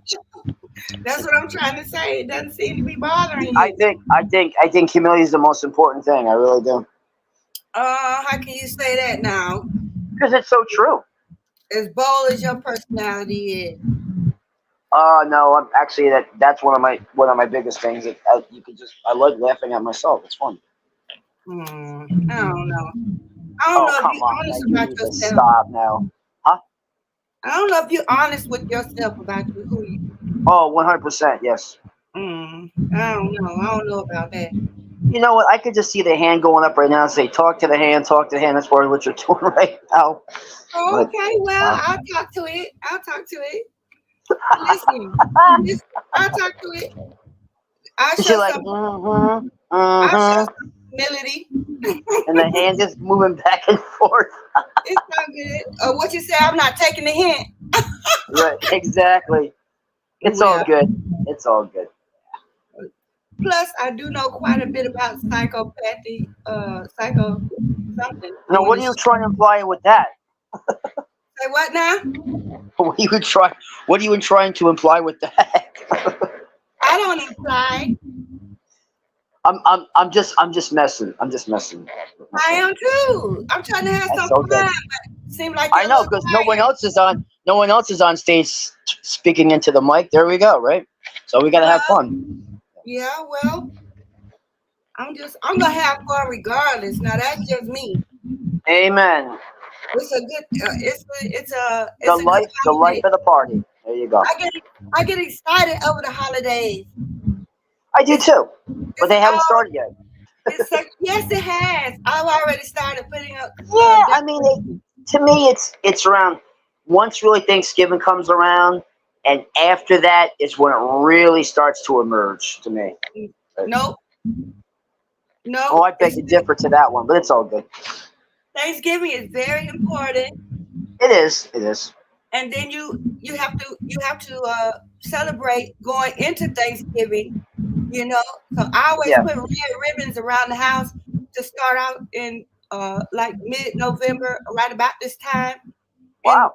and then by the time we get to December the 1st, I'm wide open with the decorations. Okay. Now here's my. Now, is that when you put up your tree, December 1st? Yes, Interesting. Wow, you put it up early. Okay. yeah, and have fun. Just Yeah. just doing things that I usually don't have time to do or really don't feel like doing. It just seems like during the holidays like this, it's a whole different vibe. Everybody's feeling all excited and energized because well, most people, There you then go. Well, people most have people. yeah, Yeah. and then they have events that they usually don't have. Then Hmm. they leave turkeys on people's doors for Thanksgiving. It's Right. a very positive, happy time. I like to be happy and Hmm. I like to have positive vibes and positive energy around me. And I like to stir it up, make people Yep. laugh, feel good because I mean, life is great. Just being alive is a blessing. That's you know, Right. that's I mean, today, every day is a gift. That's the way I feel. And then when the holidays Exactly. come, it's just a good time, a good vibe. I get excited every year. I get excited, no matter what's going on around me, no matter what my situation is. I get excited. And Easter is one of my favorite holidays too. Ah, Pasqua. There you go. Uh huh. So I just have fun. I'm gonna have fun. I'm gonna enjoy myself, Viva la regardless. If tua vita. There you go. You got it. Even if I do it by myself, I have fun. I'll go find something to watch that's funny There you go. or endearing. There you go. I don't know. I just don't feel the happy vibe You don't feel the coming happy vibe? coming from you. Oh no, it's there. Well, Well, hopefully, what? well, happy Thursday to you. You as well. Listen, let's see what's going on here. Wow, yes, the mom is okay with it. The poor dad is so hurt. I'm not sure what that is. All right, I What was can't even that? remember what I was talking about. All right, let me change the subject here. Let's talk about one of y'all's favorite subjects, the fraternities. Here's my Yeah. take on that. I'm trying to find my whiteboard. I had it right here in the tray, and it's gone. I think it's gone. Okay, here's my philosophy on the fraternities. Basically, you can't just keep saying the frats did it, the frats did it, the frats did it, but there's no evidence. What's the evidence? Okay, I found my whiteboard. What is the evidence that the frats did it? You can't just keep going around swearing it. I got people saying it like that's the final verdict, and it's not. Yeah. No, it's not. I mean, come on, what proof do you have that fraternities did? I'm not saying they didn't now, Sigma Chi. I'm not saying they did. I'm just saying, what proof do we have? I personally, the only thing that I know is that David Loach was fighting with Ethan. So of course, I feel like he should be a suspect for that Yeah, reason but alone. yeah, just because someone fights with one person doesn't mean they're going to take out pretty much the entire house. That just doesn't Right, make any sense. And right, right. honestly, with a frat, I mean, for them to do something like that, I mean, you either have to be I mean, there'd have to be a lot of beyond animosity. You're talking some serious hatred, and I just don't see. I think they might know what what caused this, or or they didn't knew Right, was going to happen, but I don't think they really were involved. right. I think it's too close to home for that frat to be right behind that house. Exactly, right across the street. Yeah, I mean, that's come on. Now yeah, my dad, he pledged Kappa Alpha Psi. He went to North Carolina A&T about 100 years ago. No, I'm just joking. And I asked him, and was there a lot of violence or whatever? He was like, no. He said they did a lot of crazy stuff, but they, you know, they weren't violent, you know. Yeah. And so every fraternity, I was like, do you think anybody in your fraternity could kill somebody? And he was like, maybe one or two of them might have, beat on women or something, he said, but as far as actually taking somebody's life, no. Right. And he was, I mean, my dad was heavy into his fraternity. He's got brands on both of his arms where they brand like cattle back then, with a hot iron. And so he was deep off into it. And I just asked him out of curiosity. I was like, can you see that something like this happening, out of your group? And he was like, no. So and that's a good point. Yeah, I mean, and I've seen these videos pop up before with all of them, E, X, M, and K, and they were having the time of their lives. It just doesn't make sense unless there's things that we didn't know about that were going on behind those closed doors, and everything had to look all smooth above the surface versus what was going on below the surface. And that's almost like the illusion of the whole thing. But yeah, right. just like your pops said, I mean, yeah, they didn't have that type of stuff going back. It's a whole different generation that we live in today. It really is, and it's sad. It's a shame. Well, you brought up a great point about them having the time of their lives. Yeah, there's a video of them like 2 weeks. It says 2 weeks before this happened. Everybody was laughing and joking in the living room and stuff. Yeah, they did not expect to be, for this to happen. That's what I said. I mean, it's possible they might have heard something that possibly, it's what they thought, it's just a rumor, yeah, blah, blah, blah, blah, blah, blah, blah, how people get sometimes. And then the element of surprise takes place. So I don't know, but that's exactly what I said. I mean, they were having the time of their life. Everything that we show, every video, it was like the ex was the most craziest one out of all of them. And she was always flipping around and doing this and, all these, she's like, I was a marketing major, I was doing sales for these people, and now I'm doing this in the town and calling these businesses. And I mean, everybody, they all had a plan. They all had a blueprint for themselves. And this was just sprung out of nowhere. Right. That's the mystery to the whole thing. Yeah, they weren't expecting this to happen to them, and that makes it even more sad for me. Right. Okay, and I think it just hurts me to my heart because Haley and Patty, to see them, out hanging out together like that, it's like we can say they thought something because of what was, whatever she said, they're gonna get you, and what did you get? I mean, that may have had something to do with it, may not, but just looking at it 2 weeks before, everybody was laughing and joking, and even that night, everybody was going their separate ways, having a good time, And I just, I'm really upset with Jack Kbar because this is your girlfriend of 5 years. Exactly. That girl needed somebody to have her back while she was out there smoking or drinking, in public. To me, anytime a woman is out drinking in public, you need to have somebody to have your back. Yeah, exactly. And that's what I was saying about him too. I mean, it just seems like he didn't even care anymore. He was obsessed with her. He loved her, and then when she said, "I'm going to be leaving and taking this job, this position out there in Texas for some IT company," and it's just like, okay. And when all this took place, it's like, okay, I don't. And she tried to reach out to him, whatever that was about, and that was it. I mean, it was like he didn't even care anymore. Right. I'm gonna tell you what I think. The vibe that I got from him, looking at the pictures in the corner club. Yeah. You hear me? Yeah. Okay. This is what I think happened. I think that Jack, his friends were telling him that Kaylee was doing some kind of thing online. It's a lot of things girls are doing online to make money these days. Like OnlyFans. Yeah. I'm not talking about YouTube. I'm talking about or even on YouTube. I see some stuff that's pretty risque, And so I even saw where one lady claims she's making $1,000 a day, where she's letting people watch her feet online. Yep.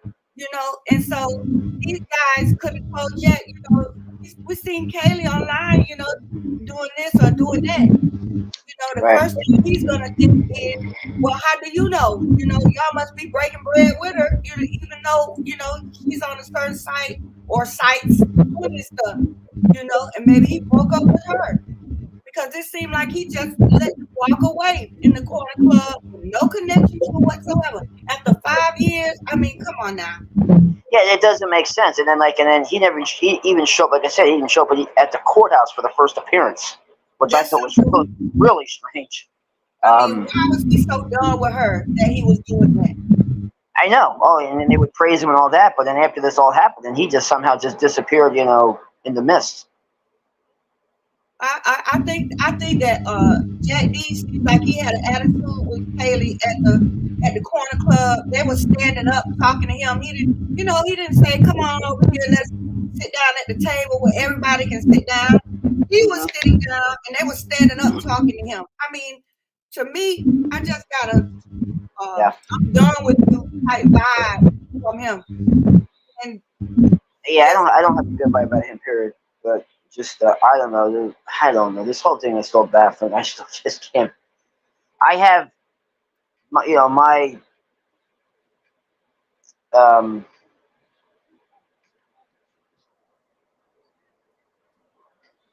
what I think what probably could have happened. But it's just but then I go a different direction.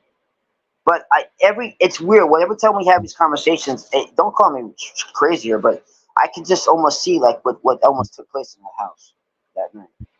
Right. And it's not good. I'll tell you right now, it's really not good. There was a lot of screaming, and I mean not screams that not what she said. Leave me alone. That is not a scream of. That's almost like of someone bothering you, but not a scream of you fearing you're scared for your life or someone's coming to kill you. I'm talking screams of just, oh my God, just beyond fear and just blood curdling screams and yeah. and well, I'm not gonna go into detail what I see, but it's not good. I'm gonna tell you right now. Yeah. And yeah, I'm gonna leave it at that. But yeah, that's exactly how I picture what took place that night, and it wasn't good. And I don't believe this was one person. I don't think one person was going up and down the stairs. I think there was multiple people. I think they were just chasing them all around. That's how I think was going on. I don't think it's like that. But I do think that whatchamacallit was taken out in the kitchen. I believe that. Who, Ethan? No. Susanna? Yes. Why do you think that? I think because either she was running into the kitchen, trying to like maybe get away, or trying to maybe protect. See, I can't pinpoint which one was taken out first. I do believe it was one of them versus the two upstairs. I just think that they're going to take out the strongest one first and then leave the weak to the end, which makes sense. But I think maybe she ran to him and he was already done, and she tried to run maybe for her life or something, or maybe but she was a fighter. I have to say one thing about the girl, because you could see that like through her soul. Yeah. She was a fighter, and she would fight for anyone. Yeah. And I might even gone at him. Who knows? But yeah. Well, they say Santa's fingertips were almost severed. I think they were. Grab a knife. Yeah, I don't think they were almost severed. I think they were taken off. Ooh, don't say that. Oh. I'm just being honest, because this is the things that I see. Because what they're saying does not mean what really took place. Right. There was a thing I saw with the prosecutor, which I don't like him at all, and to me he's very shady. But they asked him, oh well, what did you what would you see in that house? He goes, and I can't discuss that because it was probably so bad and horrific that, like they said, they'd never seen anything like it in their life. Yeah. So what does that tell you right there? That's why I really have a hard time believing that they really cleaned up this entire scene. I think this wasn't cleaned up, in my opinion, until when the final two people actually physically came into it. Hey, Davino. Yeah. What's that noise? It sounds like bong water bubbling. Bong water? I don't Sure know. does. That's weird. And the I don't. choking, and the I lighting, and the don't. I sucking, don't the touch. inhaling.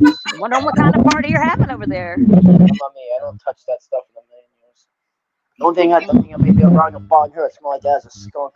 Pepe Le Pew maybe, but that's it. Yeah. Is that better So now? what was the question? No, it's still the same. What was the question that Well, we're focusing on right now? well, we're talking about who maybe was attacked first in the house, and I think he said he believed that it was Xana and that she was unalived in the kitchen. I think it was Ethan, There was and the kitchen, the picture with the blood on the cabinets in the kitchen. People are trying to decide if they're authentic or not. yeah, I'm Okay. trying to see how would anybody even have access to any of those pictures. Like I saw one that was supposedly Maddie's bed, and I'm like, how do you know? It's not been verified that those pictures were real. Right. I don't know who would leak those and not leak the other ones. Yeah, I mean, from the way that they described that crime scene, Cindy, I mean, it just doesn't match what they showed in the kitchen. I'm Leslie. Yeah. Oh, I'm sorry, Leslie, I apologize. That's okay. I'm gonna have nightmares again tonight, so I'm gonna back off. Well, you decided to pop on the stage. I know. I just wanted to figure out what we were talking about because I got kind of confused there for a minute. But you know what? You're right. I want to go back and correct that. Yeah, I believe that he was taken out first because he was the strongest one.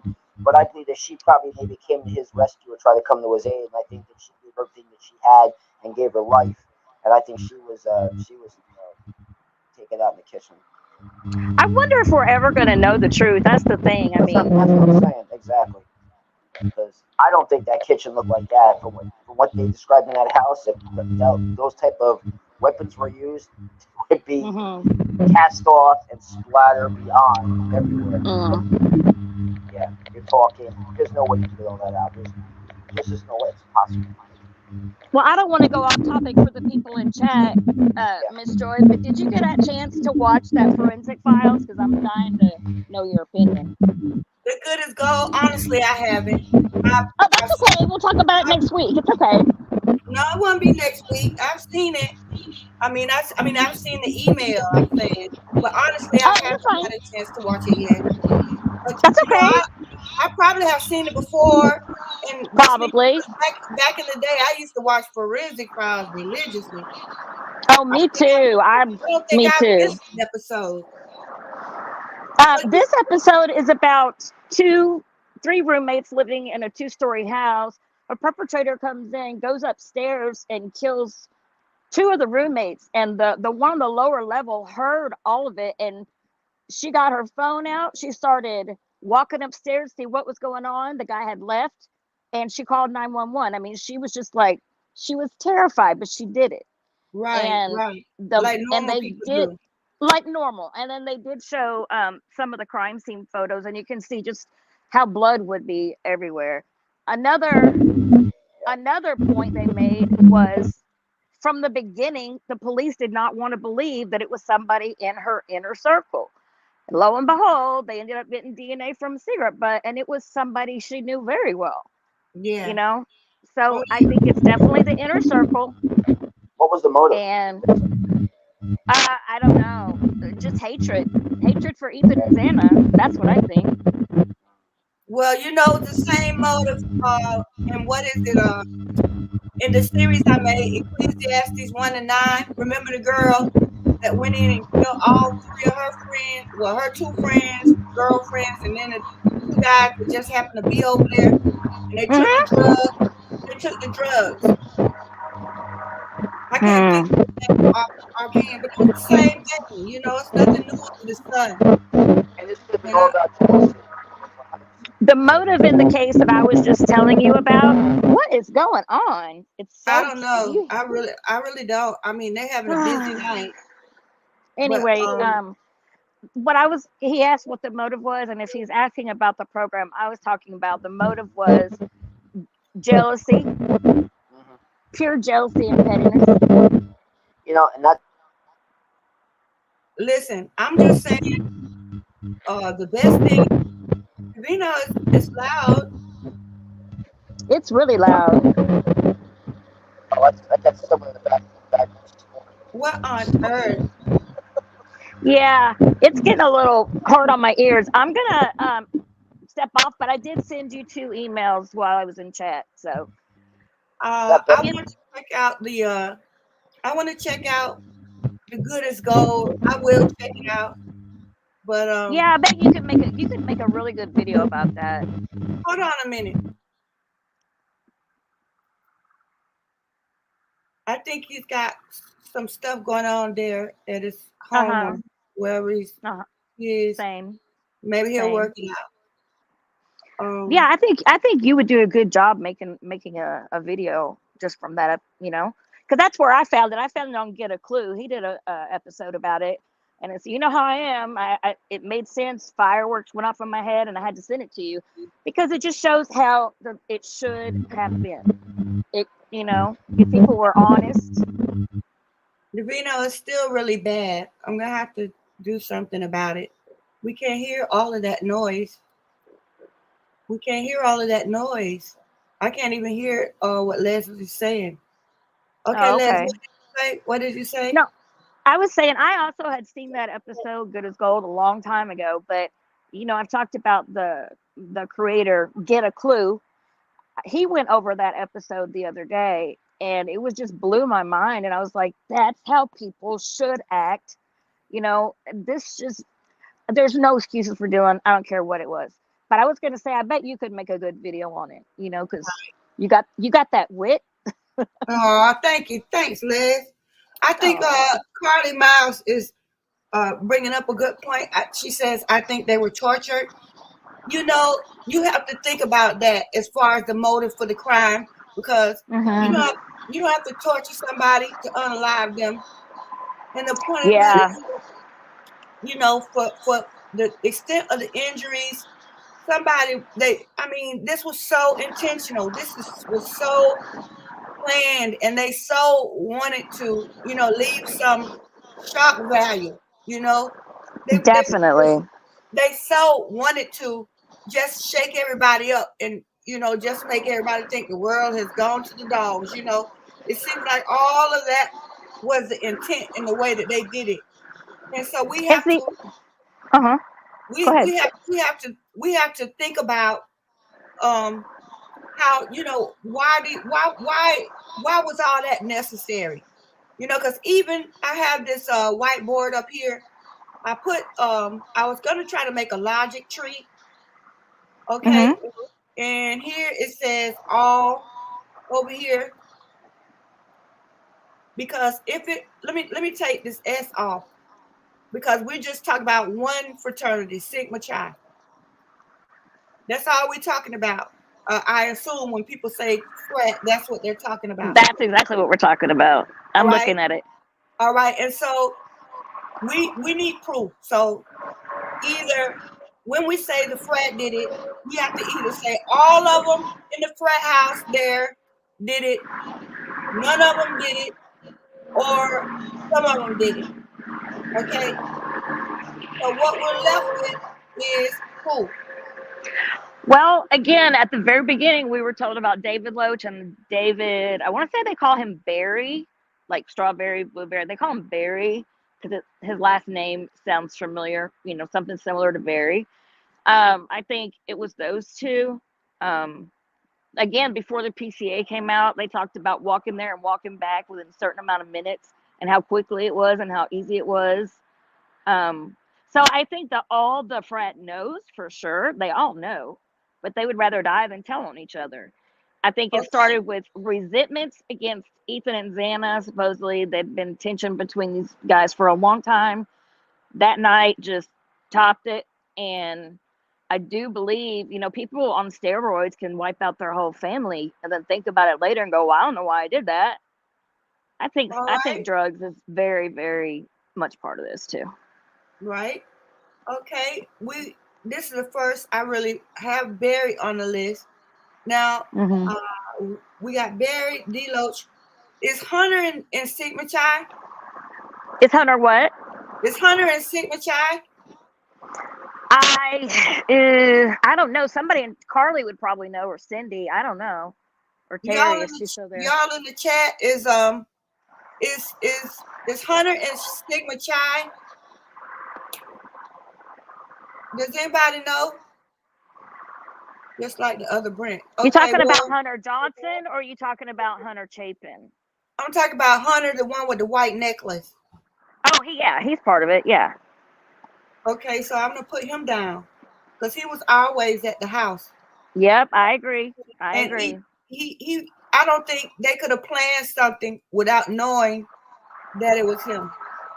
I mean that, and you know, without him knowing that it was gonna happen.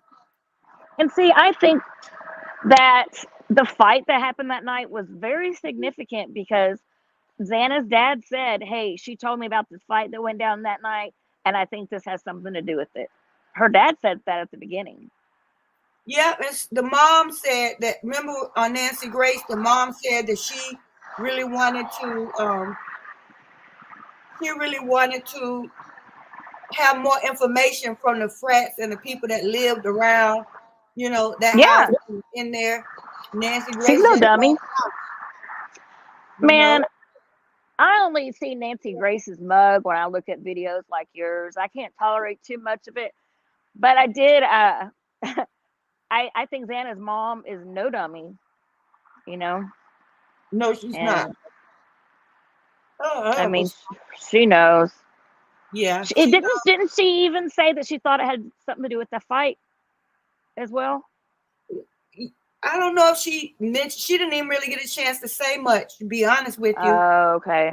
To say much. Okay. But I found out. I investigated David Loach, whatever. I investigated him late.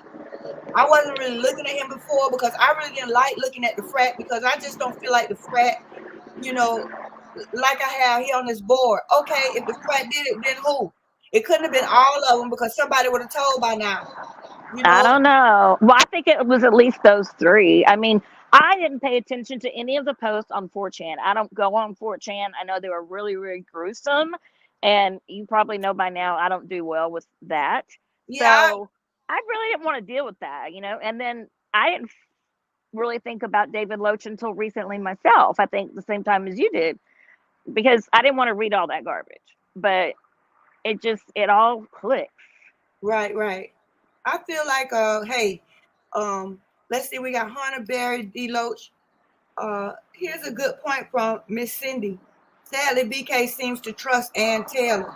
Do you think that? Do you agree with that? Let me put a poll up on that. Do you think that Brian trusts her?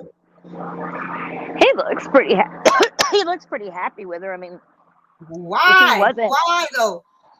Because she's pretty. Oh, no, I mean, I'm sure she's promised him the moon and the stars. And if he wasn't happy with her, I think by now he would have requested a different attorney.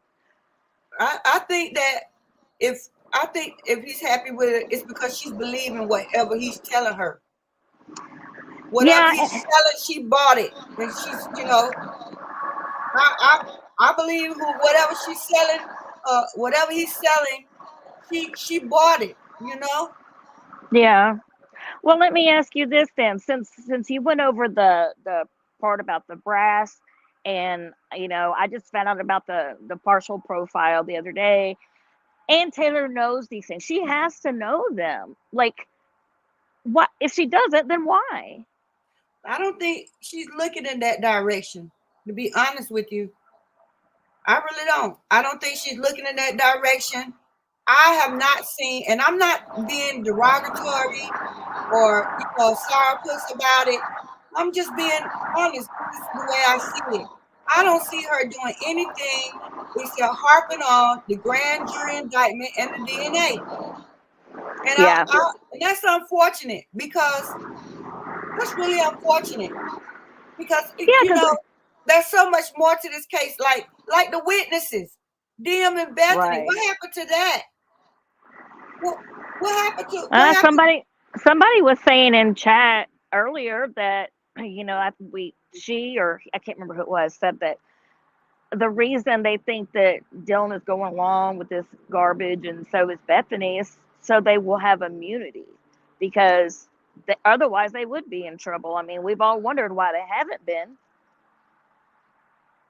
That makes sense? Yeah, but I don't know if Dylan and Bethany really realized the extent of the situation from the beginning. Number one, because they're young-minded, you know, and number two, look how they ran and got tattoos together. So they down and dirty together. Whatever. This is true. And I remember I asked a couple of weeks ago, I said, what do the police have on these girls? And again, it all goes back to drugs and the fact that they didn't get help. I mean, from what I understand, failing to help somebody in that situation is a crime. Failing to try to get help. Listen, at least in Idaho, it is. Yeah, that's a good point because listen, if it would be different, I would have been less suspicious if Dylan and Bethany had different reactions to this situation. Right. But the fact that they're down and dirty, you know, together on it, you know, the fact that they went and got those tattoos is letting us know they're sticking together on this. Yep. And that's, you know, that's crazy because I mean, y'all are the two survivors. You're telling me that, you know, y'all are telling us that for some reason you didn't call police, but then at the same time, you know, y'all ran and got tattoos together and everything. But here's the thing I don't get is that they only had Dylan's statement in the PCA. Oh yeah. I don't know. You know? Yeah. Why, you know, if they were so down together to get the tattoos, why didn't they have matching statements in the PCA? They had plenty of time to talk to each other before the police. Plenty of time, hours and hours. So why don't they have matching statements to where they could say, well, Bethany said this, Dylan said this, and their stories are, you know, almost identical, you know. Why don't we have that? Why did they leave Bethany out in the beginning? But then at the same time, it seemed like, and then Bethany left, you know, she got up out of there quick. With, you know, after the tattoos and stuff, she went all the way back to, you know, Nevada.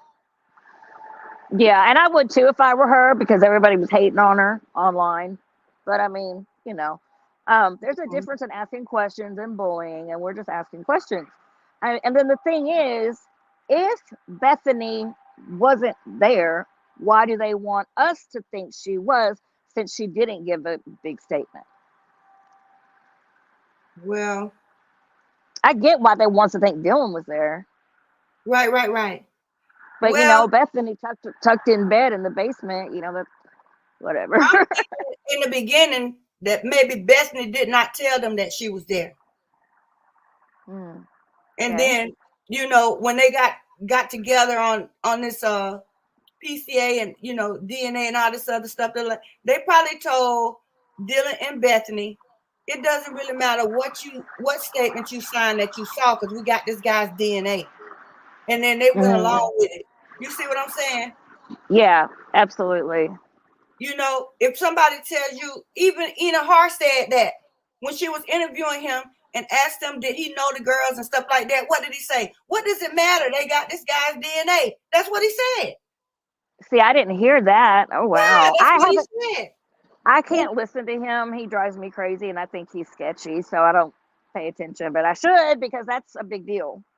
When she asked him, you know, she asked him, did you see the black truck or the white car down there, you know, in the parking lot or whatever? And did you know the girls? He finally got tired of her asking about him, and he said, well, what does it matter? They have this guy's DNA. He said that on camera. And so that's what they told Bethany and Dylan. Hey, we need you to say this or that and other. Don't worry about perjury. Don't worry about sending an innocent guy to prison because you're lying. We've got his DNA. That's pretty much the end of it. You see what I'm You saying? know, ooh, yeah, and the fact that we know they targeted him, and after they so-called got his DNA, they didn't continue their investigation for anybody else. It was on purpose, just him. And because of the stuff I'm learning about the DNA profile and the brass, I don't think he was even there. Now, I may be wrong, but at this moment, I'm saying this is so, obviously fake that he must not have even been there. Not even a little bit. On the other hand, I go back to what I said last week, or maybe he was there to buy drugs, like from Enon or somebody. Enon, whatever. Right. Here's a good one. Katrina Miller said Bethany Funk is the one that found them. Okay, Katrina, why do you say that? Do tell. Because everybody's been saying that Hunter is the one that went in and checked Ethan's post and stuff. This is the first person I think I've heard say that Bethany is the one that found them. Or is it? Is this the first person? I don't know. What? What? How could Bethany be the one to find them if Dylan, her room is on the second floor? She had to come out of her room and see all of that gore or see some evidence of I would like to know why Katrina Miller is saying B up is the one that found him. Maybe she'll come on. Come on, Katrina. Davina was down here. I think he's tired tonight. He did 3 hours last night, and so maybe he needs the vacation. Or maybe he's on his way to the hospital in the ambulance with his friend. Hope not. Hope not. Hope not.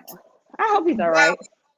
Hopefully, his friend might need some assistance. Along with her seeing the naked man leave. Oh my goodness. Okay, I remember that rumor. Seeing the naked man. I saw that. Okay. So it was Christy G who put it all out that it was Hunter who was called over, found them, and then called the police. Right. Okay. Can we say for sure? I don't know what happened to my whiteboard. I had my frat theory going. Can we say for sure about what? Can we say for sure about who was there just before the police were called? Because didn't the neighbor say it was a crowd of kids in there? Yeah, and whoever supposedly leaked the stuff in the beginning before the PCA came out, they did say the girls got up together. They woke up at noon or whatever, saw the carnage, ran outside. One of them passed out. They called their friends and then they ran outside and one of them passed out. It was just some unbelievable stuff. Yeah. All right. Well, but yeah, I would love to hear Katrina's opinion on that because I haven't heard that in a long time. Yeah, that's kind of weird. That has a little weird feel to it. All right. Mm-hmm. I'm trying to find my whiteboard, Les. I had it sitting right in front of my face. Well, maybe it closed. Okay. Maybe. Well, do y'all think that they can convict without the DNA? What was the results on there? I think 75% said no. Oh. Well, only 2 people voted on Ann and Brian, but I think the general consensus is that he trusts her. I think maybe it is that he knows whatever he's been telling her, she's been accepting it, because he's so smiley with her now. You notice that? He comes in, he's so friendly and smiley with her. And I'm flirty. Like, what in the world? Before he would come in and he would smile a little bit and then for a second and then he would take the smile back and look forward. It's like a totally different personality now. And then we still got the Donald Trump pose with the steeple hands. I don't know which one is Brian Kohlberg, to be honest.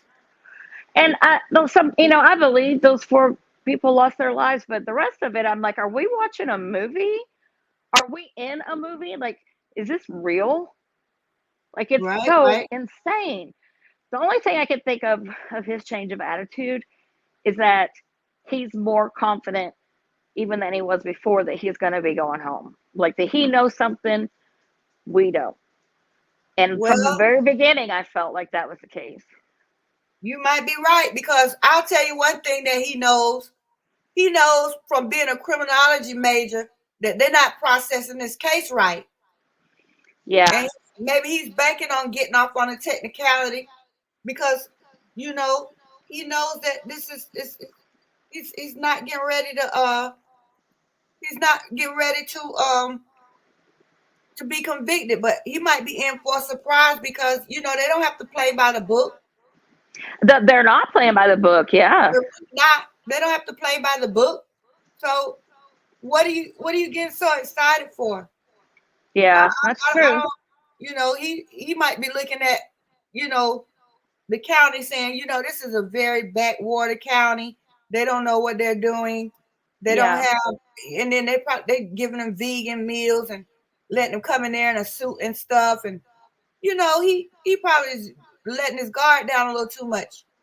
But let me tell you, vegan meals in jail are nasty, just like the regular meal. So he's not eating good, I promise. They say he's eating beans and rice or beans They and give something. you beans, rice, and a raw carrot. Ta-da! Now, Katrina, you keep saying this. You need to come on stage and explain yourself, Katrina. I'm going to put the link out here because you need to explain this. You keep insisting, and we want to hear your theory. We really do. Give us the drop. Give us the drop. And you don't have to show your face. I never show mine. All right, click on the link, put your nickname in there, and come tell us how you know Bethany saw whoever the perpetrator face to face, not DM. Because honestly, this is the first time I'm hearing this, I believe. Me too. I want to know. I hope she doesn't mean just like she saw a perpetrator, running away from the house. I mean, face to face is something totally different. And here's another good point. Miss Cindy. Why didn't Dylan say that she saw the knife? They say he left the knife sheath upstairs, so he should have had the knife with no sheath on it when he was coming through. He couldn't have stuck it in his clothes without a sheath. Right, yeah. If he left the knife upstairs and he walked out the kitchen, where was the knife? Why didn't she say she saw it? That's going to be a problem. That and the fact that if she saw him walk toward the sliders, she would have seen like you said on your video, blood on him. She would have seen it as he walked away, that he was leaving bloody footprints. I mean, come on. Right. And how could he would have been too close to her door for them not to see each other if that was his footprint? Because the way I saw it, I don't know if it was a reproduction or the actual where the print was, but it was like horizontal, very close to her door. Yeah, and they never told us what size it was or anything because it's not BK's footprint, period. They dropped that in the Mirror article. Let me write that down. She says in the Mirror. Yeah. You still not off the hook, Katrina. We're still waiting on you to come on stage. I'm getting ready to put the link. Don't try to give us the article. I'm going to act like I don't even see that. Because we want to hear. We want to hear your all of it, the sordid details. The sordid details. Yeah, you're not off the hook, Katrina. You're not off the hook. Now, I feel like the prosecution tried a little too hard. They thought they had the perfect. I've had people say. I've read what people said it was the best put together PCA they've seen, and how it was stellar, and it was this and it was that. I heard the opposite. I heard that like seasoned law enforcement officers have looked at it and said it's like a 5-year-old wrote it. I guess it depends who you want to listen to. I guess everybody has an opinion, but even didn't the judge say that there wasn't much evidence in it and that it was a very odd case? Yeah, I don't think it's odd. I think that it's pieces missing from the puzzle so that we can't solve it. That's what I think. because you know the Bible says nothing new under the sun. We've had Nope. plenty of quadruple murders before. We've had plenty of cases where it was on a campus. You know, Yeah. it's not like, you know, Ed Camper. What, he had two of them and he beheaded one of them.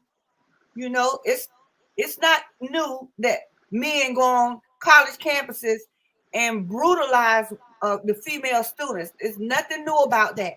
So it's nothing new about this one either. It's just that we don't have all the facts. You know, if you take a Yeah. puzzle, a box, and I come in while you're not looking and take two pieces out of it, you're never gonna put it together. Exactly. And that's why people have gone down the rabbit hole and created their own theories that are kind of way out there. I mean, and you can't blame them because, you know, we're trying to figure it out because we care, you know. I've always been in true crime too, but this case hit me for some reason just like no other. I mean, you're right. There's always been quadruple homicides. There's always been maniacs. On But they're campus. just not, yeah, on campus. They're just not televised like this or whatever you want to say. Just not known to this degree. I don't know if he said odd or strange or, no, I know what he said. He said it's unusual. That's what he said. And by the way, I think Judge needs to be fired, removed, get another judge in there because he is not doing his job. Right? Well, evidently he is doing his job. They haven't fired him, so he got to be doing what they want him to do. He's still up there on the bench, and he looks like he's a little exasperated these days because Yeah, I think. Mm-hmm. this is the part. And I had a question for you, but let me write it down so I won't forget it. All Okay. right, but back to Judge. When they give on December 1st, when they're supposed to give the DNA reports to him, they're not supposed to be giving it to Ann Taylor. They're supposed to be giving it to him to review privately. So what does that tell you?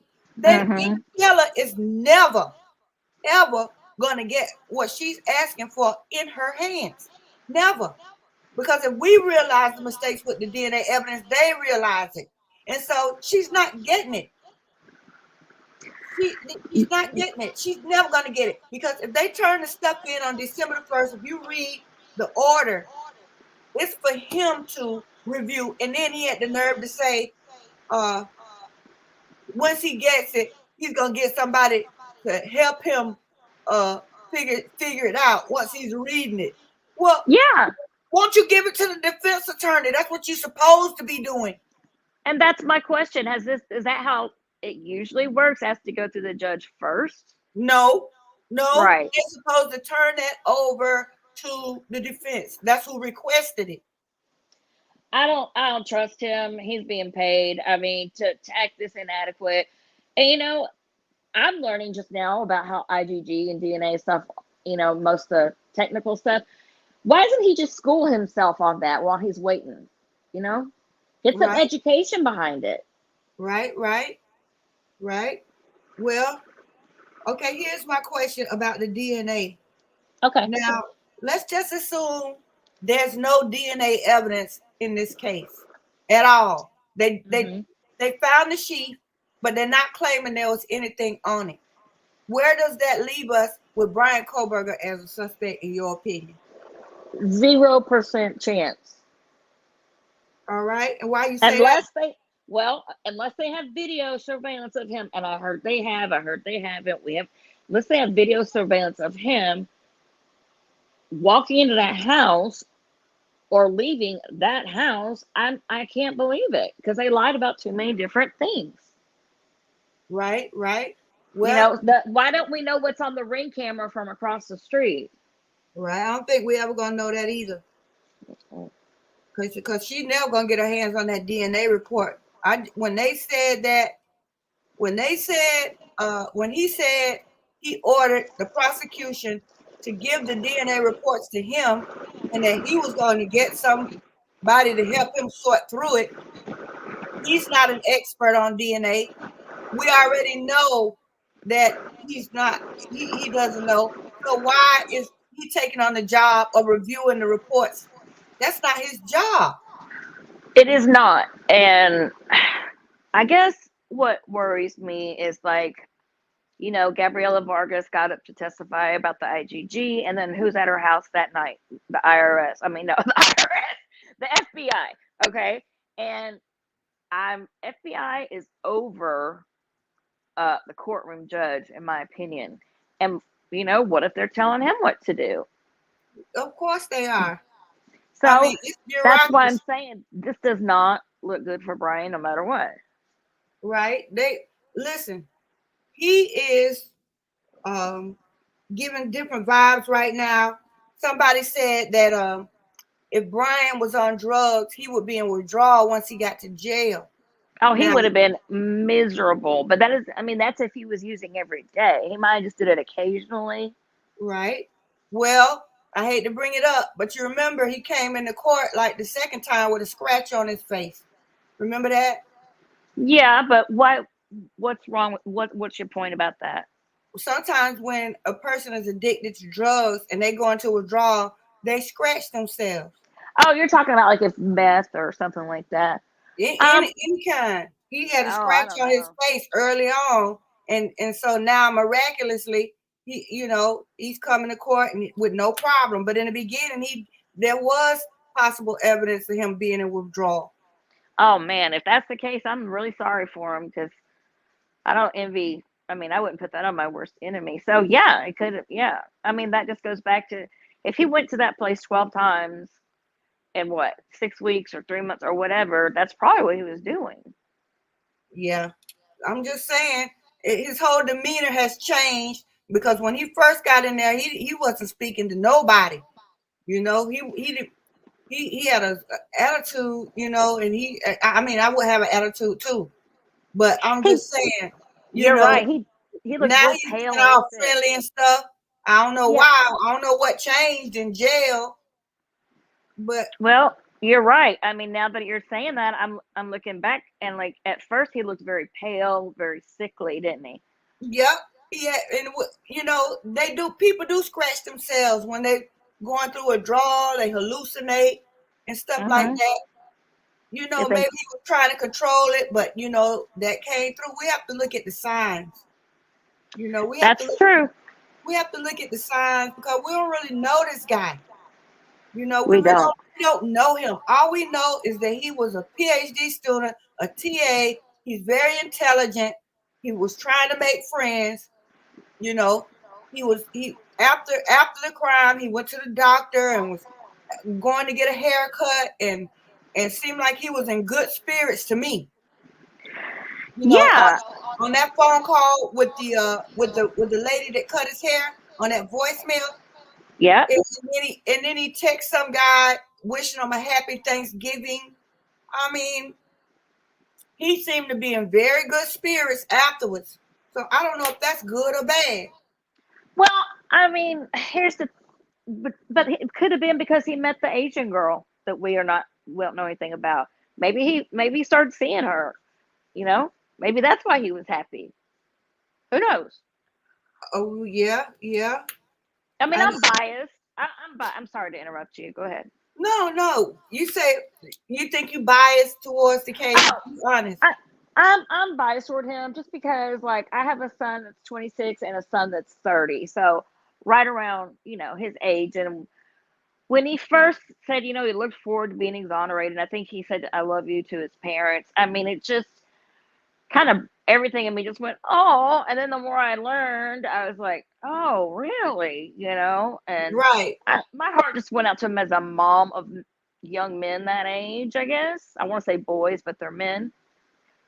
So, Yeah, I don't know. I think he's pulling on the heartstrings of a lot of people right now. You got some people that'll cut you if you say something about Brian Koberger other than he's innocent. You know, that's true. They will shank you in a second. they'll hit that unsubscribe button so quick. It's like you almost have to expect it when you give your point. If it's not just along the lines of he didn't do it. But I'm here to tell you, I'm still on the fence, and I've said Okay. it several times, and I'll keep saying it until I know where he was, and and Mhm. and I know for a fact that those phone pings are no good, or Mhm. I'm still on the fence because if he turned his phone off that time. First of all, what you doing that time of morning? Mhm. Just leaving somewhere. Most people are coming home at 2:45 in the morning.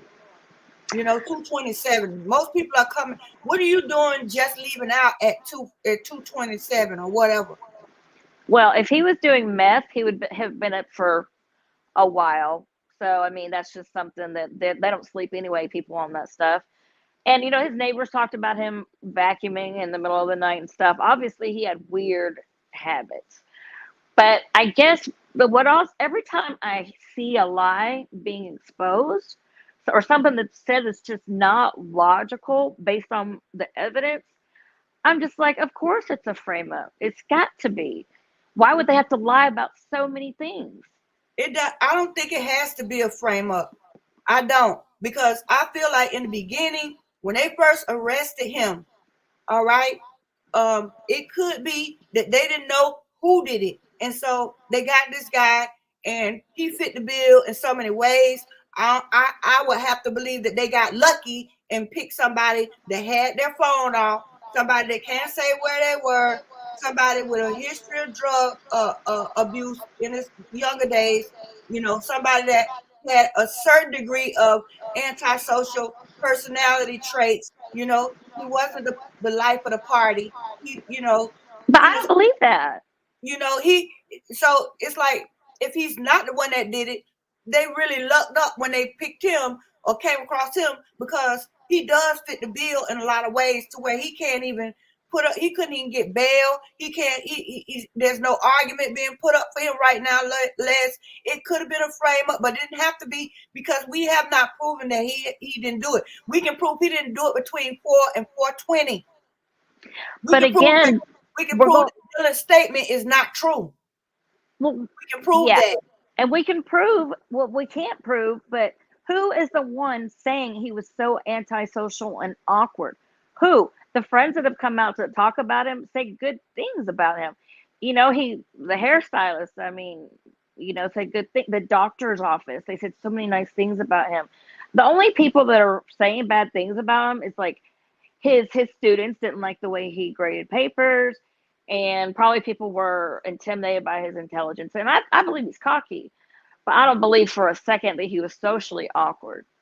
Yeah, I believe those things, the good things about him, but I also believe that the good things can also be traits of a serial killer, like being charismatic, because that is a trait of a serial killer, being charismatic.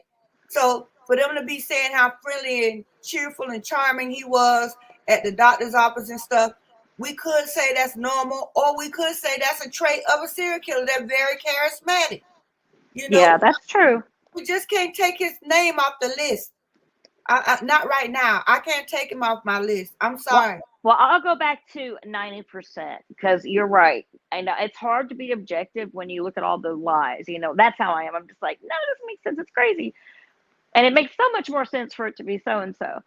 So, yeah, I'm going to go back to 90%. I do want to know where he was. Right. I need to know. And then people keep saying, well, it's the burden of proof. Let me find this in the chat what somebody was saying about the motive. Here it is. It was Miss Cindy. People are saying and I know I'm gonna hear this tomorrow. Oh, it's the burden of proof is on the state. They have to prove their case. He doesn't have to give an alibi. He doesn't this and that. No, he doesn't have to. He But better. But if he doesn't come up with something better than what he's offering, whether he's guilty or not, they can put Brian Kohlberger down. They already got him locked up in jail. He's already doing time right now, whether he's innocent or guilty. And it can stay that way if it's more beneficial for the state for it to remain that way. And that's something I hope he understands. And he doesn't, because if he did, he wouldn't have waived his right to a speedy trial. Because the more time they have to really nail him to the wall and go ahead and put this to bed, or at least let it die down, that's what they're going to do. Once they make up their mind, they're going to get somebody that won't stop until they get you.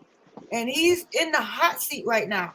And it's not a time to be laughing and joking with your lawyer. You need to be raising hell about being in that jail.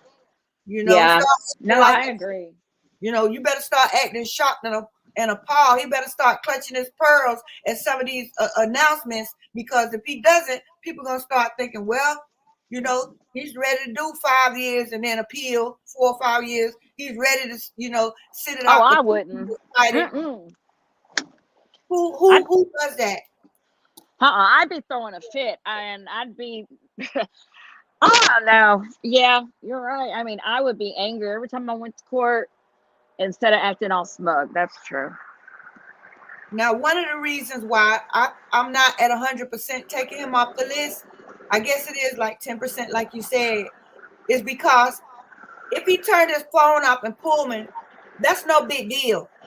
But if you popped up near Blaine and turned it on, that is a problem for me because it insinuates that you passed through Moscow. For you to go from Pullman to near Blaine, the logical route is through Moscow.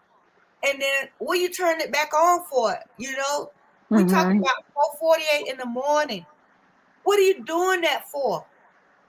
What are you doing that for? And then if his neighbors are saying he used to be up at night, fiddling around, vacuuming, something about the garbage disposal. He was, he couldn't sit down and be still. He couldn't get somewhere and sit down. Okay, so if that's the case, is that the case, or was he out driving all the time at night? Because it can't be both. It can't be both. Do you think there's a possibility, like some other people have suggested, that he was driving around in areas that had bad reception? No. Okay. No, because if there was any place that should have had bad reception, it's near Blaine, because there's nothing out there. I don't even think they have a Walmart, and every area has a Walmart. There's nothing out there. And when you go on Google Maps and you actually go down that road that he had to be on near Blaine, and you just scrolling, you don't even hardly have street lights out there. In a lot of places, there's no lights at all. If you don't have headlights, you can't even get through there. That's how rural it is. And so if they picked him up there in Genesee and Uniontown, where that's the worst places to try to get some reception. If they picked up reception near Blaine, then I know good and well, wherever else he was, they would have picked up something, at least 1 or 2 pings, but it was off, that phone wasn't on. I hear you. And again, that's what we are trying to trust what Ellie says about that too. I'd be interested to hear the defense call a cell phone expert to say, no, that's not accurate. Because police do make that mistake a lot in some cases about the cell phone pings and turn on and off. I've heard of different cases where the information wasn't accurate. But if it is accurate, I'm 100% with you, for sure. And he needs to come up with something better. Yeah, I'm saying if on the phone pings, but here we go again. And Taylor's not disputing the phone pings. Have you heard her dispute a phone ping? No, but she also needs to get up there and dispute that it was his car that they saw. She's just not doing anything. Yeah, she's doing he stuff. Could have been home. That money. I was gonna say he could have been home for the holidays, and and he is home for the holidays, Les. That is his home. You better stop. Y'all ain't getting the point. He is at home for the holidays, because that's home. That's gonna be home for a while. You might as well start sending his mail there, because that's where he gets his mail. That's home. Oh, that's so sad. It's the truth. It's where he gets his mail. So that's wherever you get your mail, that's your home. I hear you. I was thinking of some other high profile cases that are very serious, and the judge would at least say, okay, I'll hold you on $1 million bond or 200 million. He didn't even get nothing. Right. And I don't know why, but yes, I do, because he couldn't say where he was. Yeah, that's true. And then, okay, think about it like this.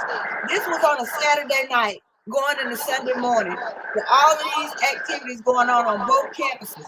So if he was driving around, why wasn't he hanging out with anybody that can at least say where he was at 1 o'clock? And come and say, well, at 1:30, me and Brian were shooting pool.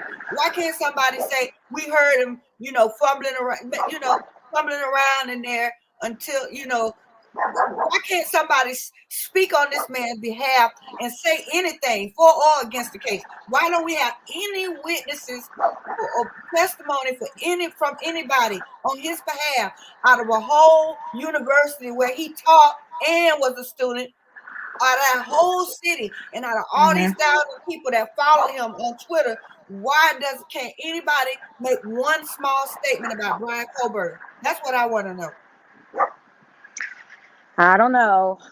Yeah, that's a good question. I mean, I think that the Idahoans, or whatever they're called, the people who live in Idaho, would be terrified to do that because of the backlash. And as far as everybody else in the world, the only person that came up to talk about him was his auntie that said that he didn't like to use pots and pans that had meat in it.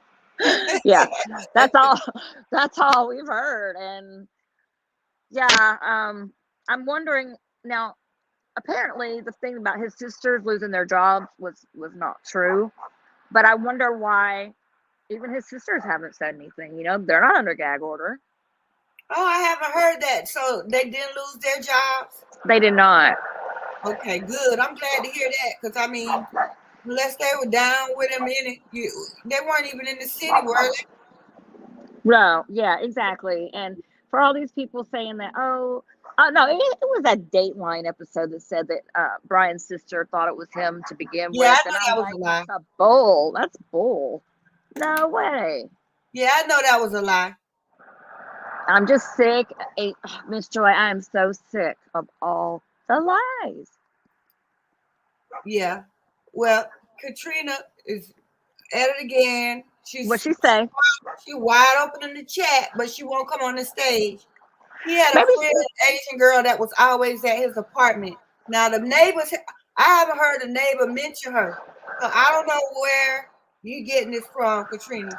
I heard it too. That's what I'm saying. Maybe that's why he was happy at the end there, because he started talking to a girl. I mean, and I'm not saying maybe Katrina don't feel good tonight, so maybe she'll come up another time.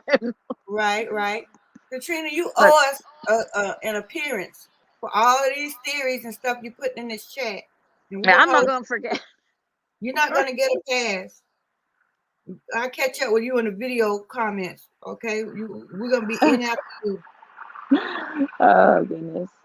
Yeah, it's something wrong all the way around, because it seems like the prosecution is getting ready to be out to lunch for the holidays with money in their pocket, laid back. Even if the judge get the DNA paperwork on December 1st, he's not going to do a thing with it before Christmas. You know, they get ready to shut all that down. As a matter of fact, if they got a natural gas leak, that's an excuse to close the courthouse whenever they feel like it. You know, they got it all set up so good over there. They got it set up so good. That's why that's why Brian Kohlberger and his defense team better recognize. They better recognize. They need to recognize, that's for sure. I say that all the time. You better recognize. I'm not saying that, you know, to be, you know, bashing Brian Kohlberger. I'm saying you better take this case seriously, you know, and you better take time seriously. You don't just tell somebody, I'm gonna waive my right to a speedy trial so my attorney can prepare. Let me tell you something. You better try to get up out of there as fast as you can. And then even if they got to come back and get you and try to, you know, prosecute you later on, at least you got a chance to get on your feet and build your own case together, put your own case together. You don't do that. You don't do that. A couple of weeks ago, I said, you know, she may have made, I can't remember what I said, something about if it came back on appeal later. And what I meant about that, because you were like, why would she think it'd come back on appeal and blah, blah, blah. And I didn't get to tell you, if I know I heard it, I can't be going crazy. She told the judge that he was waiving his right for speedy trial because she was not prepared for phase 2 of the trial, which is the sentencing. You know, that's a bunch of garbage. And the reason I say that is because she was spending all her time trying to get the grand jury indictment thrown out when we know there's nowhere in the world that's what I'm saying. They need to recognize, Les, they're in Idaho. And Idaho is doing whatever they feel like doing. And I Jason know, and leaves her alone. She need to change her approach. He needs to change his approach because coming in the courtroom smiling like that, the only thing Bill Thompson and all the rest of them were thinking, oh, it's funny, huh? Remember when you get a spanking and you would refuse to cry? It just made the parent even madder, you know. Oh, yep, it doesn't hurt, huh? You are big and bad, huh? They just give it to you more. That's what they just giving it to him more. That's why they went back to the house and start modeling because he coming in court smiling. You know, that's arrogance right there. You know, and then the parents are on Zoom watching you doing this. yeah, I wouldn't appreciate that either. You know, yawning in court. I hate to beat a dead horse, but you know, none of this is it's like he don't really understand how this thing is really going. It's something sadistic about that because here you are. Now it's not just you being charged with quadruple murder. Look what you put your family through. You know, Yeah, they're a spectacle now because of you. And even yep. his sisters could have lost their jobs. Even if they didn't, they could have. You know, I mean, your never dad too was out late. there cleaning up the glass where they broke his windows in house and put him on TV. Your mother's out there with her face covered up, going to answer about other murder cases over there, and you in court smiling in a suit. If I was his mama, I would stop coming if he start acting like that. Mm-hmm. There's nothing funny about it. And that's why it's hard for me to wrap my head around it. Except my conspiracy theory side says they know something big, you know, that we don't. So but that's just my trying to rationalize it side. I mean, that's just where my mind goes. But yeah, no, that's I couldn't imagine being in Yeah. his parents' shoes or the victim's family shoes. And, you know, I've already said I 90% don't believe he did it. But if I was one of the parents and saw him, you know, smiling and no, I would not appreciate. Yeah, she probably can't tell him much because they record the jail calls. You know, he's a criminology major. She shouldn't have to tell him that. He should know about courtroom demeanor. He should know something. You know, to where some of this stuff I'm seeing. Let me tell y'all something, because it's Tell getting it. late. Y'all are great. I Yeah, love you. You know, I love each and every one of you. And I'm we love you reading. too. I'm reading some of this stuff in the chat. It's some really strong ideas. You know, and I'm interested in them. But what I'm trying to tell y'all, I don't want to sit here and go on how Brian Koberger is innocent and they doing him wrong, Grant, all of this time, only to find out that he was involved, whether he did it or not, or he was in the house doing it with other people, just not between 4 and 4:20. I don't want, or I don't want to boost everybody up for the day that he's exonerated when that's not going to happen, whether he did it or not. I want you to look at the reality of it. You know, we have to recognize, is what I'm saying. And the way the prosecution is rolling right now, they have no intentions to let Brian Koberger out of jail. They're going to make him do as many years as they can. And that's their job to do that. Okay? Once they say he's the one that did it, they can't come back from that. And so look at the way things are happening. In the past 30 days, I have seen Brian Koberger yawning and coming into court smiling and stuff, and that's not good. And what is the prosecution doing? They're going back in the house for more evidence. Any day now, or right after Christmas, they're going to announce that they got more evidence out of that house. That they found the weapon. Yeah, they will.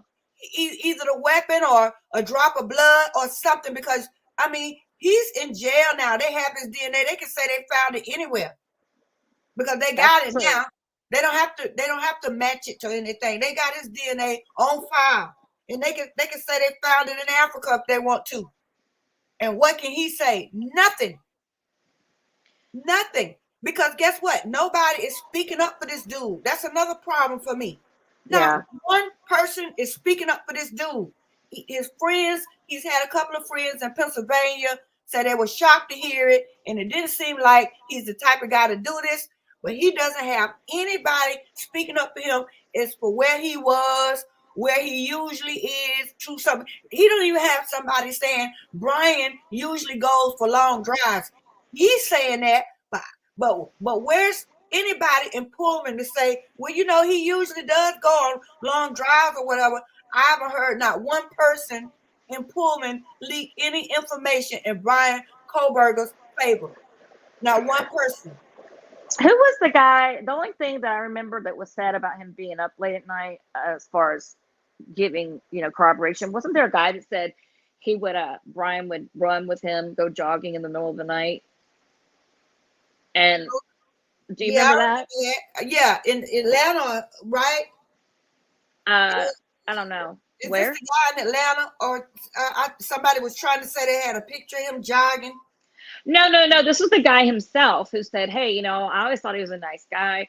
I would go run in the middle of the night and, I'd want some company and he'd come with me. He said in the middle of the night. So that's the only thing I've heard too. And he probably got a lot of hate for that. Yeah. But well, I've heard some of his friends say, well, be honest with you, he was cool, and I just can't see him doing something like this. There are people in Pennsylvania that did say that.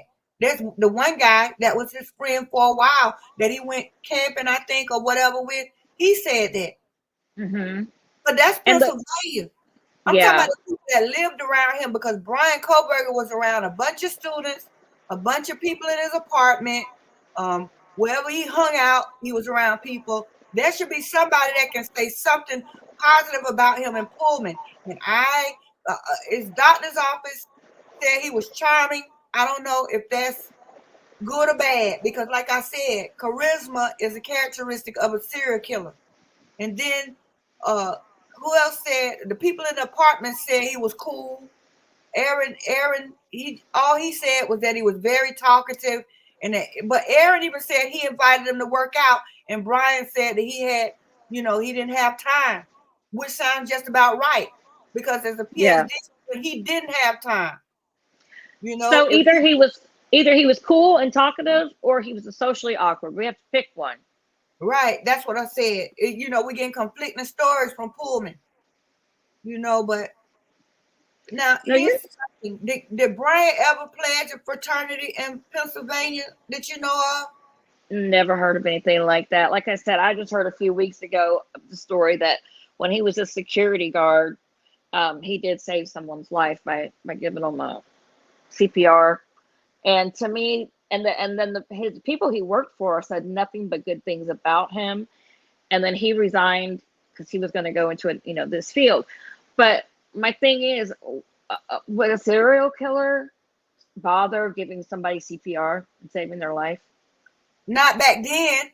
He might have had the tendencies, and he might not even got ticked off to even playing something like this until he got to WSU and they were mistreating him, and he had a flashback from being bullied in high school. He could have been triggered by the professor and the students trying to get free grades, and when he wouldn't give them to him, they falsely accused him of following them to the car, and he was like, hey, this is an instant replay of when I was in high school. And then he went back into that dark mode.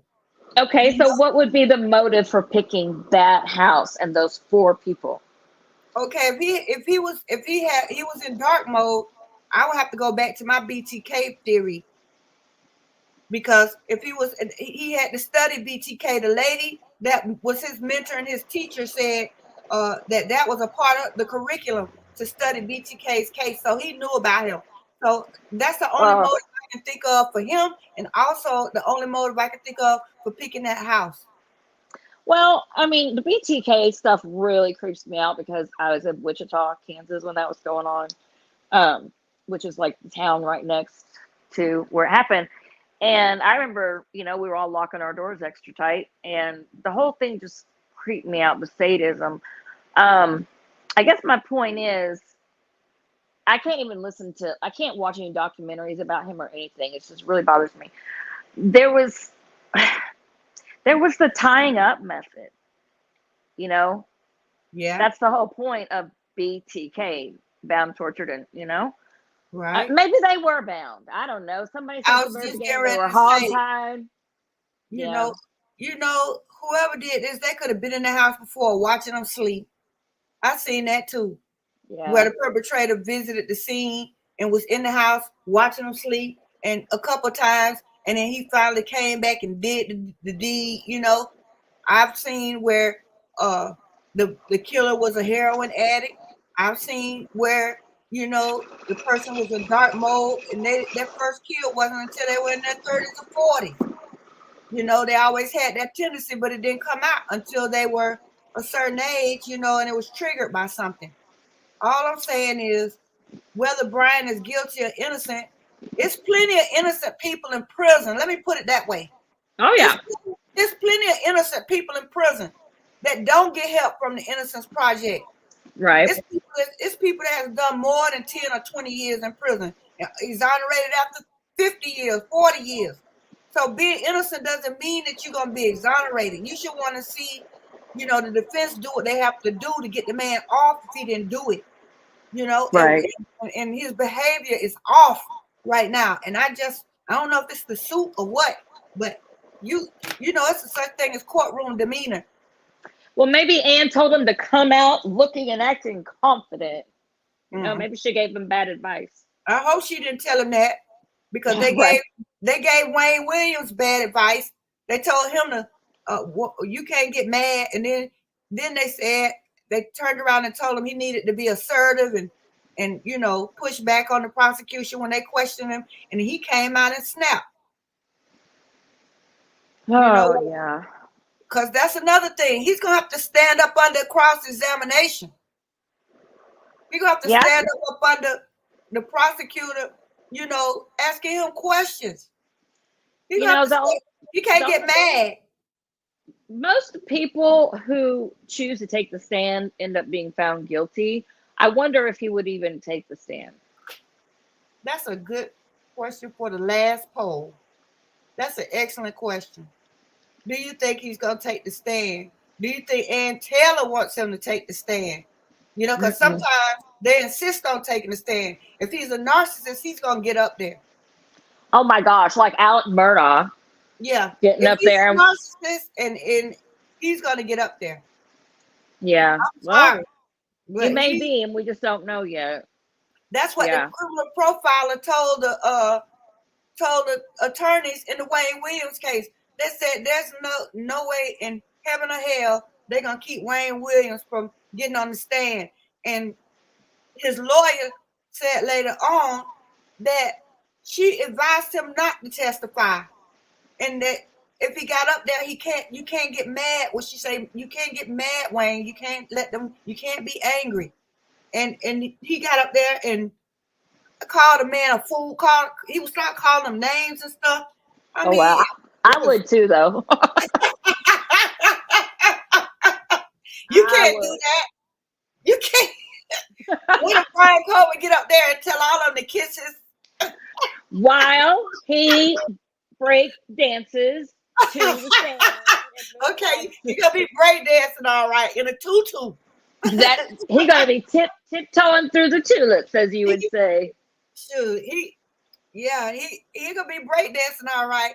If he don't straighten up his demeanor in court, I think he's going through a lot of changes mentally, whether he realizes it or not.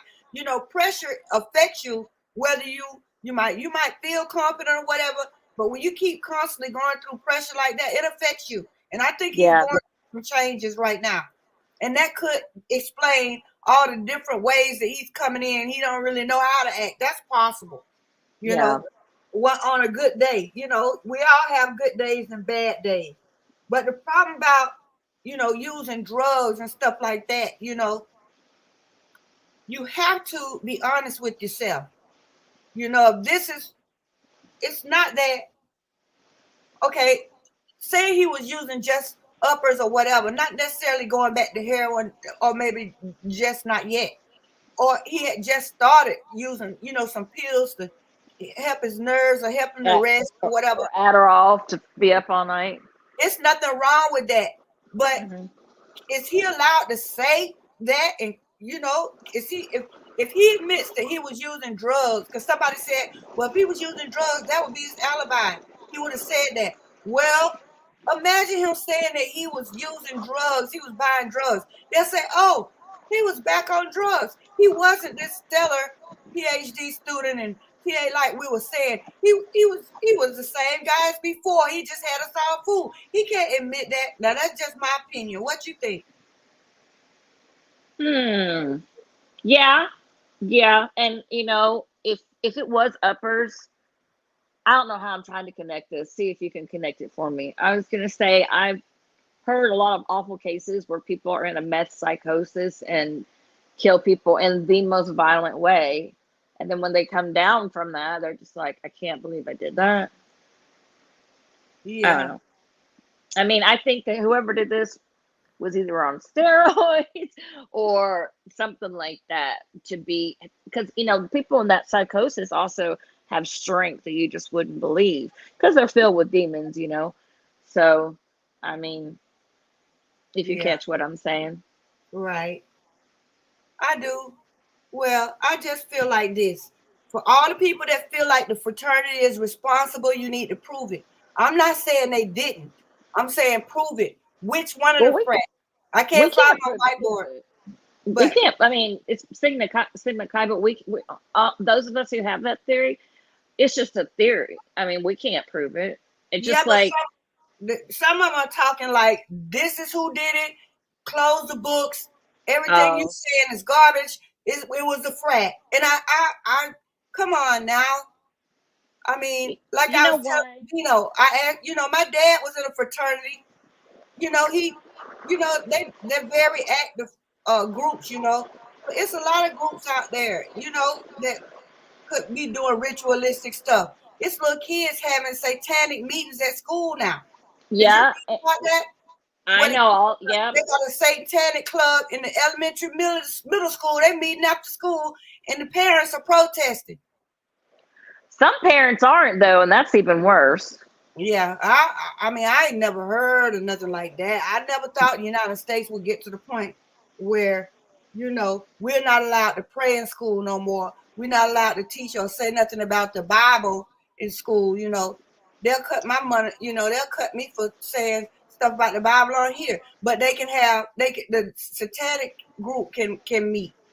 Oh yeah, and there's no restrictions on their speech. I really, you never thought it would get to this place, but I should have not been surprised when they took prayer out of the schools. It was downhill from there.